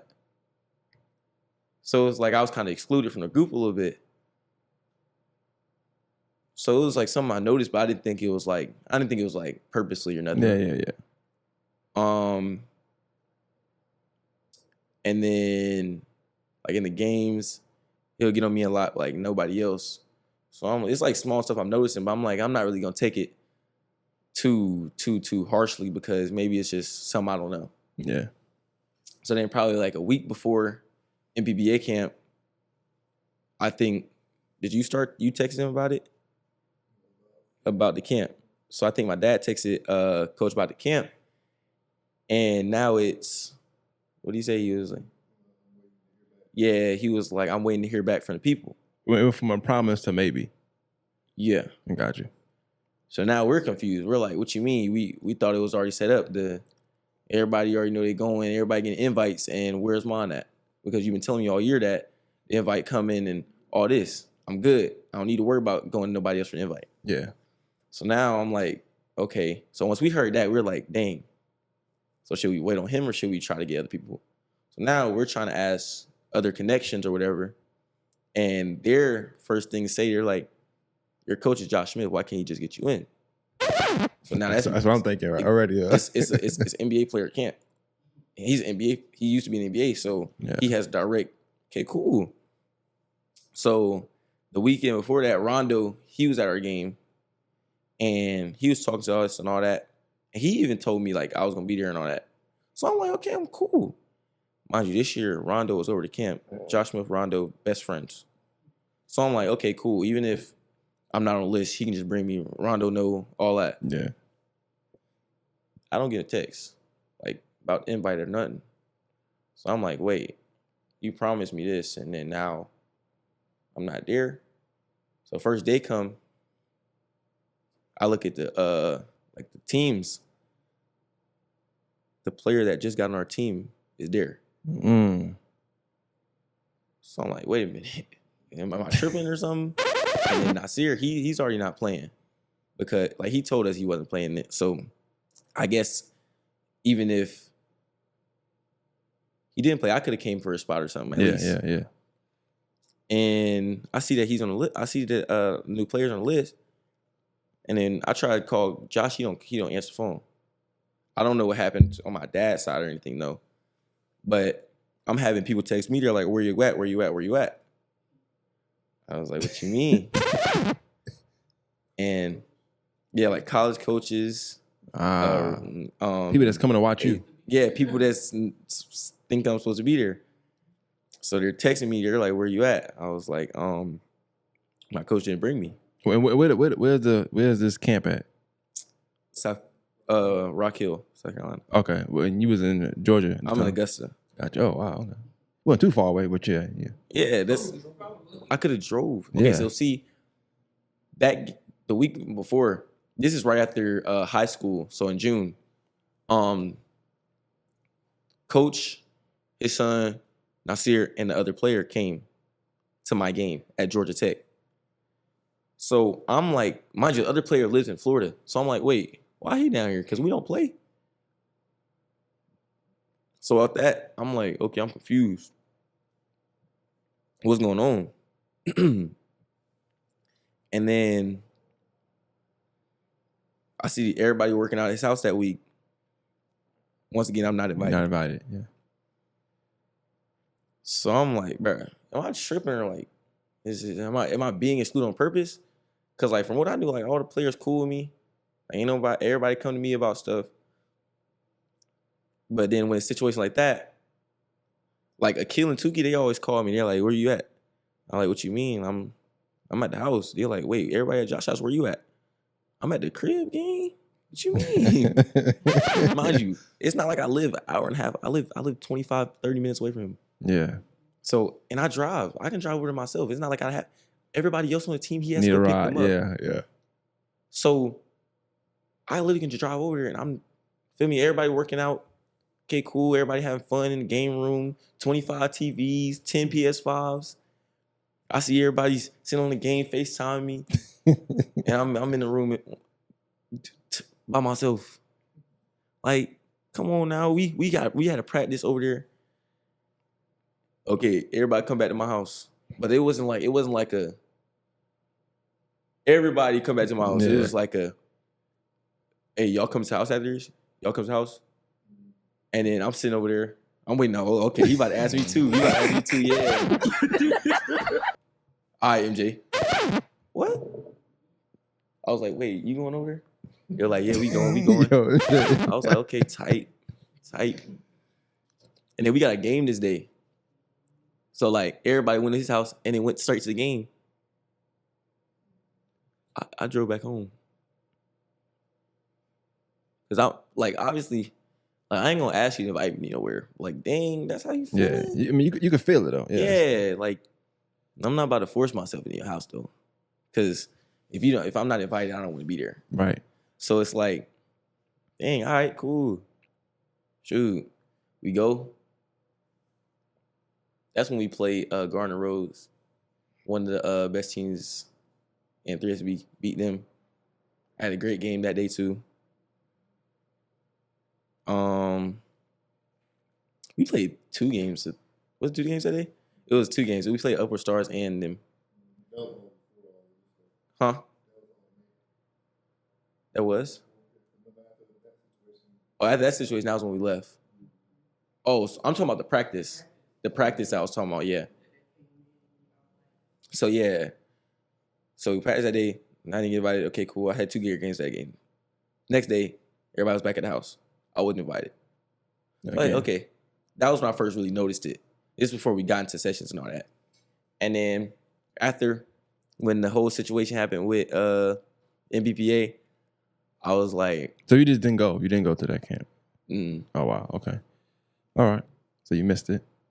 you know. I had coaches text me all week, asking me where I was. Did anybody ask him where you was at? I would expect so. Oh. And I mean, it's not like I don't feel like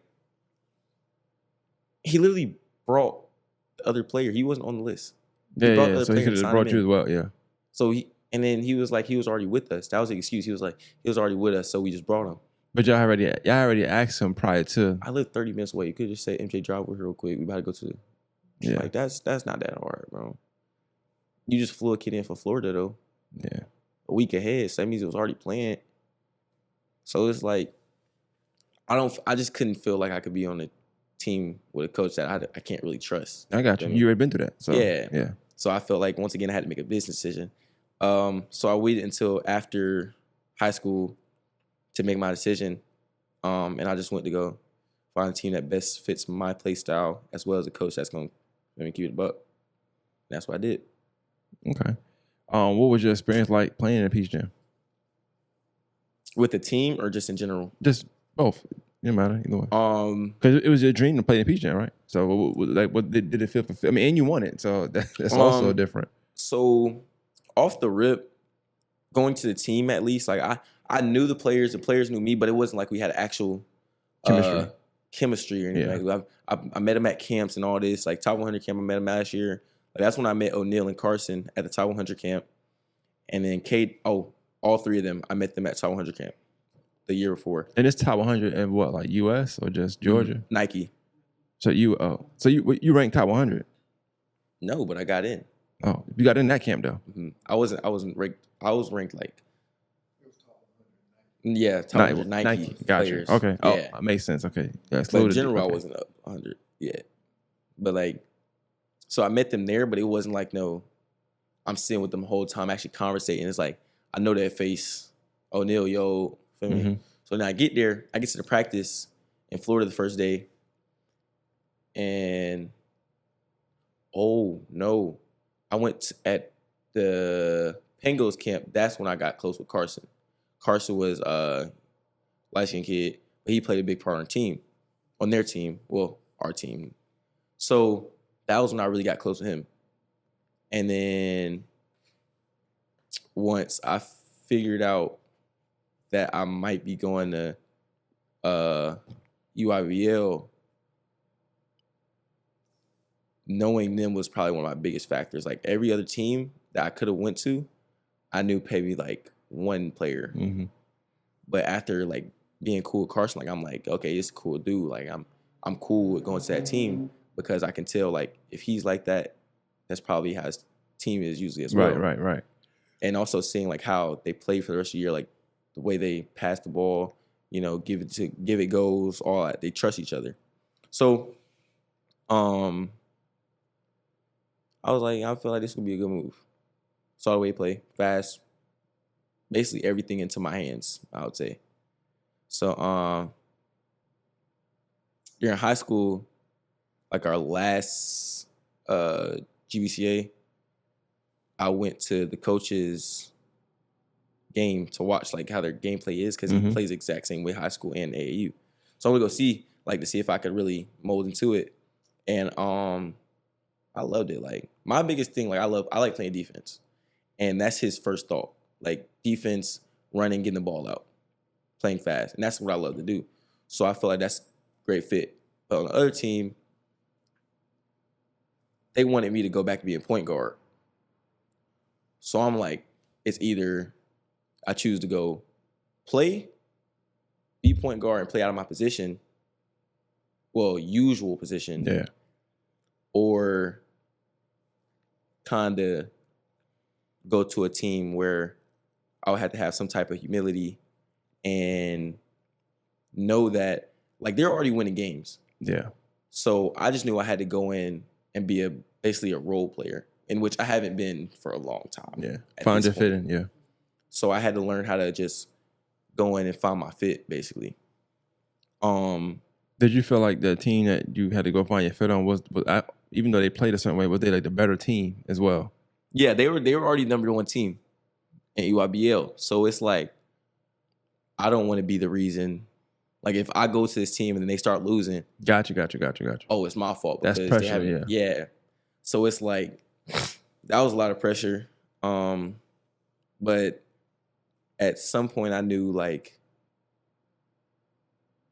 maybe I kind of have to, because the other teams I could have went to, they were fighting to get into PCM.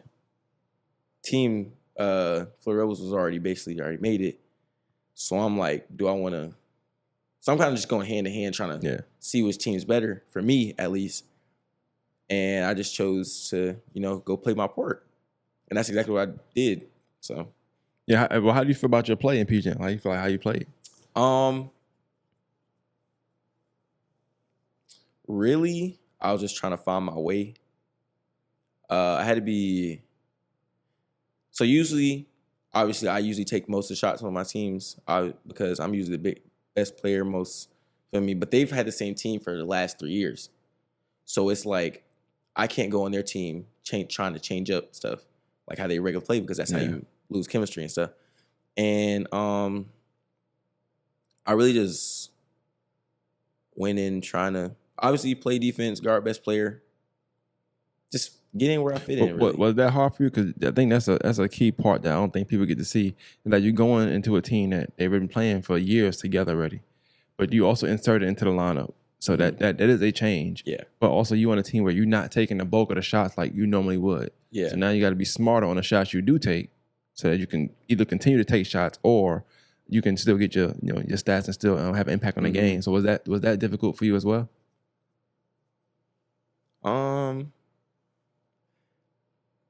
No, not really. I feel like the most difficult part was like listening to what other people might say about it. Like me coming off the bench, all that stuff. Like I feel like that was probably my biggest mental part, because obviously last time I came off the bench was my freshman year.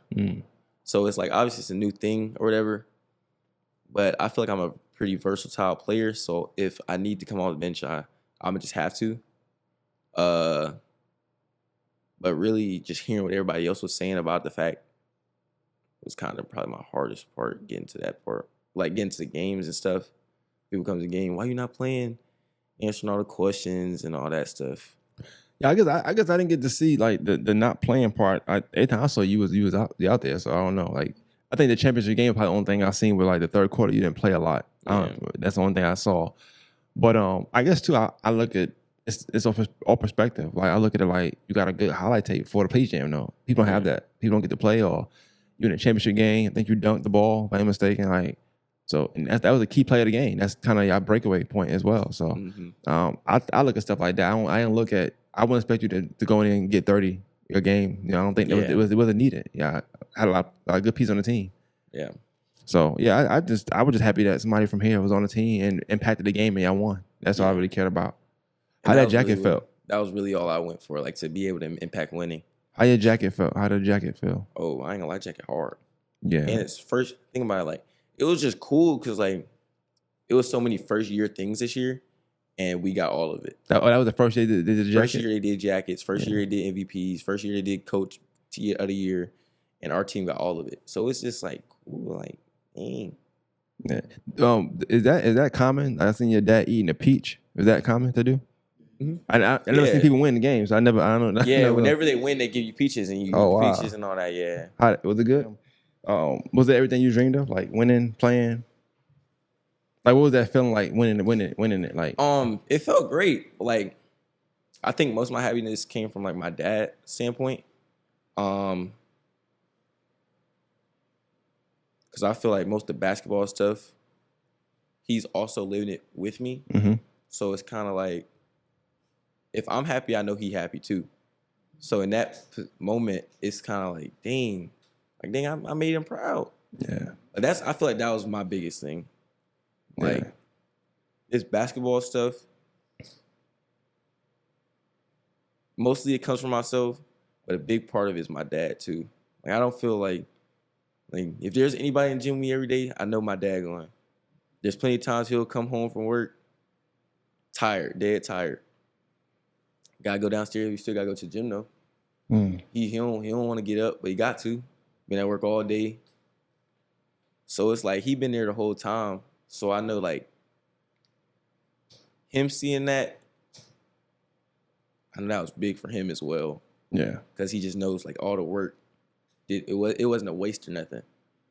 So me seeing him happy about it, I feel like that was the biggest part for me because it was kind of already out my mind. So it's like, yeah, I won, I would say. But it was unexpected. So like if I was building myself up all year for it, Yeah. I feel like it would have been bigger for me. Like I feel like it was a big impact, but I feel like it would have been bigger. But my dad's the reason I was extremely happy about it. Yeah. I think that was dope. I think you could tell from the picture as well. You know what I'm saying? Yeah. Even though Ricky was missing, but then AI added him to the picture, so that was I did. that was cool. That was cool, man. Yeah. I don't got a few more questions I want to ask. Just something that I guess quote unquote viral, whatever. You having a whole bunch of offers. You know, like I think it was like 20 plus. I don't know the exact number, but over 20. What was your first offer, if you Georgia remember? State. Georgia State. Mhm. That's your first college. Yeah, that was my first offer. I got it while we were at Coach Kurt. We just got done with workout. Coach D walked in. He was on the phone. He was like, MJ, come here. I walked outside. He was like, somebody want to talk to you. I'm thinking it's like my dad or something. Got the phone. Yo, MJ. I was like, hello. And it was Coach Hayes. From Georgia State, obviously, when he was there. He was just talking to me and stuff. I'm thinking like he was just going, I mean, you're a good player and all that stuff. And then he was like, you got an offer from Georgia State? I was like, wait, you for real? Like, mind you, this is after my freshman year. So like, I wasn't even able to show what I was able to do for real yet. Like, this is just getting started. So it was just really unexpected, I'm being honest. Like I'm mid workout. Yeah. On doing pyramids. Ooh, y'all know about the pyramids, man. I'm dying. So Then walk back in. I got my first open. Everybody lit. Overly. And then we had to keep finishing our pyramids. yeah, the work don't stop, man. Yeah. But over the time, you've gained a lot more. And does it ever like get you up or down, like depending on who may be, what it might be? I try not to, cause I feel like if like every offer I get, I don't want to get like complacent. Mhm. So I don't want to stop working just because I got this offer, stuff like that. So I kind of just, okay, building block, keep working. Okay, I got another one, building block, keep working. Like it's just stuff like that. I don't feel like really got me up or down or nothing. Okay. And then I don't want you to say any school in particular, but I guess in your time of playing basketball, ever since you know you could probably play D1 basketball, was there a dream school you would have wanted to go to? And you got to say what school it is. Just was there a dream my school? dream school was always Duke. Oh, well, yeah, okay. Like my whole room was Duke. I'm a Duke fan, so clap it up for you, man. Yo, Marcus, we gotta get on the phone with Avery. We gotta see what's going on, man. Because Duke should have been there, man. Nah, Marcus. Oh, well, Avery been in that same seat a couple weeks ago, man. So, yeah, man. I love to have this in the Duke. You know what I'm saying? Especially the same number too. I ain't getting Reddick. I'm gonna get Curry. You know what I'm saying? So, but yeah, I love Duke. I'm a big Duke fan. So, Yeah. I would love to see that, of course. But I do know that you're gonna make a decision soon. Now, are you wanting to? What's your process like for your senior? Are you wanting to know where you're going before your senior, or you want to play your senior out and then? I'm gonna know before a senior year. Okay, cool. That's a lot of schools to break down. 20, 21, 22, something like that. Mm-hmm. Roundabout, yeah. I know you lose track after 5, I'm sure. So, everybody don't get 20. 20 people tugging war is kind of Yeah. It's a little absurd. Only the top players get that. What about ranking wise? Like, where you rank now? If you know or care. I think I just broke 70. I think I was like 68. 68. Okay. And the next question, this is me being me. Like, do you think that 67 players better than you in your No. class? No. If I'm being honest, half those players already played. If you look at the stats gonna talk. Oh, But it's like at this point, it's kind of politics. of course. Yeah, that's Because all once the you time. already up, you can't just, this player can't beat them. Mhm. Now they up there. Because at the end of the day, the people that's up there, they can't look stupid. definitely. So they're not going to just, feel me? Well, you got your 12th grade year coming up. Same school. Okay. What would be a successful senior year for you? Winning state. If y'all do make it to the state championship game, are you gonna make all your free throws? I'm going to make all my free throws. Yeah, because you know your dad almost won, but they missed some free throws. Yeah, Rick did. Yeah, I know. Oh damn. He said make sure with my dad. My dad ain't miss. Didn't he make the 2 free throws before he didn't? Yeah. Oh yeah, now we he did that. made- Yeah. Yeah, I brought that up. I make sure I bring that every time I talk to Rick. You know what I'm saying? Yeah. Yeah, man. Oh, okay. Well, I mean, is there You any, even watch that game? I feel like you made me watch some of that game before. you don't watch the championship game? You don't watch it? Oh, okay. Yeah. Yeah, your dad was I've nice. definitely watched that game before. I think I watched it multiple times. Is there anything that you think is misconceived about you that you want people to know? To be honest, I don't really hear that much talk about me. Like mostly everybody else hears it, but nobody ever like says it to me. So I don't really know what's to say misconceived. No, it's all good things for me. I say you played defense pretty well. I did get a call like a week ago, 2 weeks ago, maybe 3 weeks ago. Well, after you won Peach Jam, I will say that. And the guy that called me, he was like, "Hey man, this MJ Curry dude." I said, "What about him?" He was like, "Is he like that, man, for real?" I said, "Yeah, he everything they say is. I ain't try to sell him one. I'm just telling him, like, yeah, he everything he said. But he one of them guys like a Josie dude. So of course, if you ain't PJ or Darius, it's like they know how that goes. Eagles gonna stick together." But I ended up telling him, I said, I ran down and stuff I knew. He was like, "Oh, all right. I'm gonna call you back." He never called you back, so I assume that I did a good job of explaining who you were. But Yeah. I think that even knowing your journey, I think that's kind of wild too. Like what you went through 9th grade, what you went through 10th grade, and then you go into Grayson. I think it could be mystique to somebody who don't follow basketball as heavily as a lot of us do. Yeah. So, but I think you are definitely a hometown hero. And you're a hometown favorite. So we rooting for you.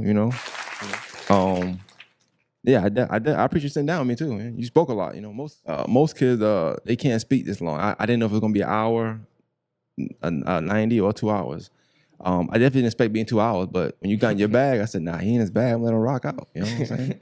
But I appreciated it, and yeah, I want nothing for the best for you for the future. So if you ain't got nothing else, man, that's all I got for you, man. You enjoyed it? What you think about it? What you think about the episode? You nervous? You feel like I somebody gonna get mad or?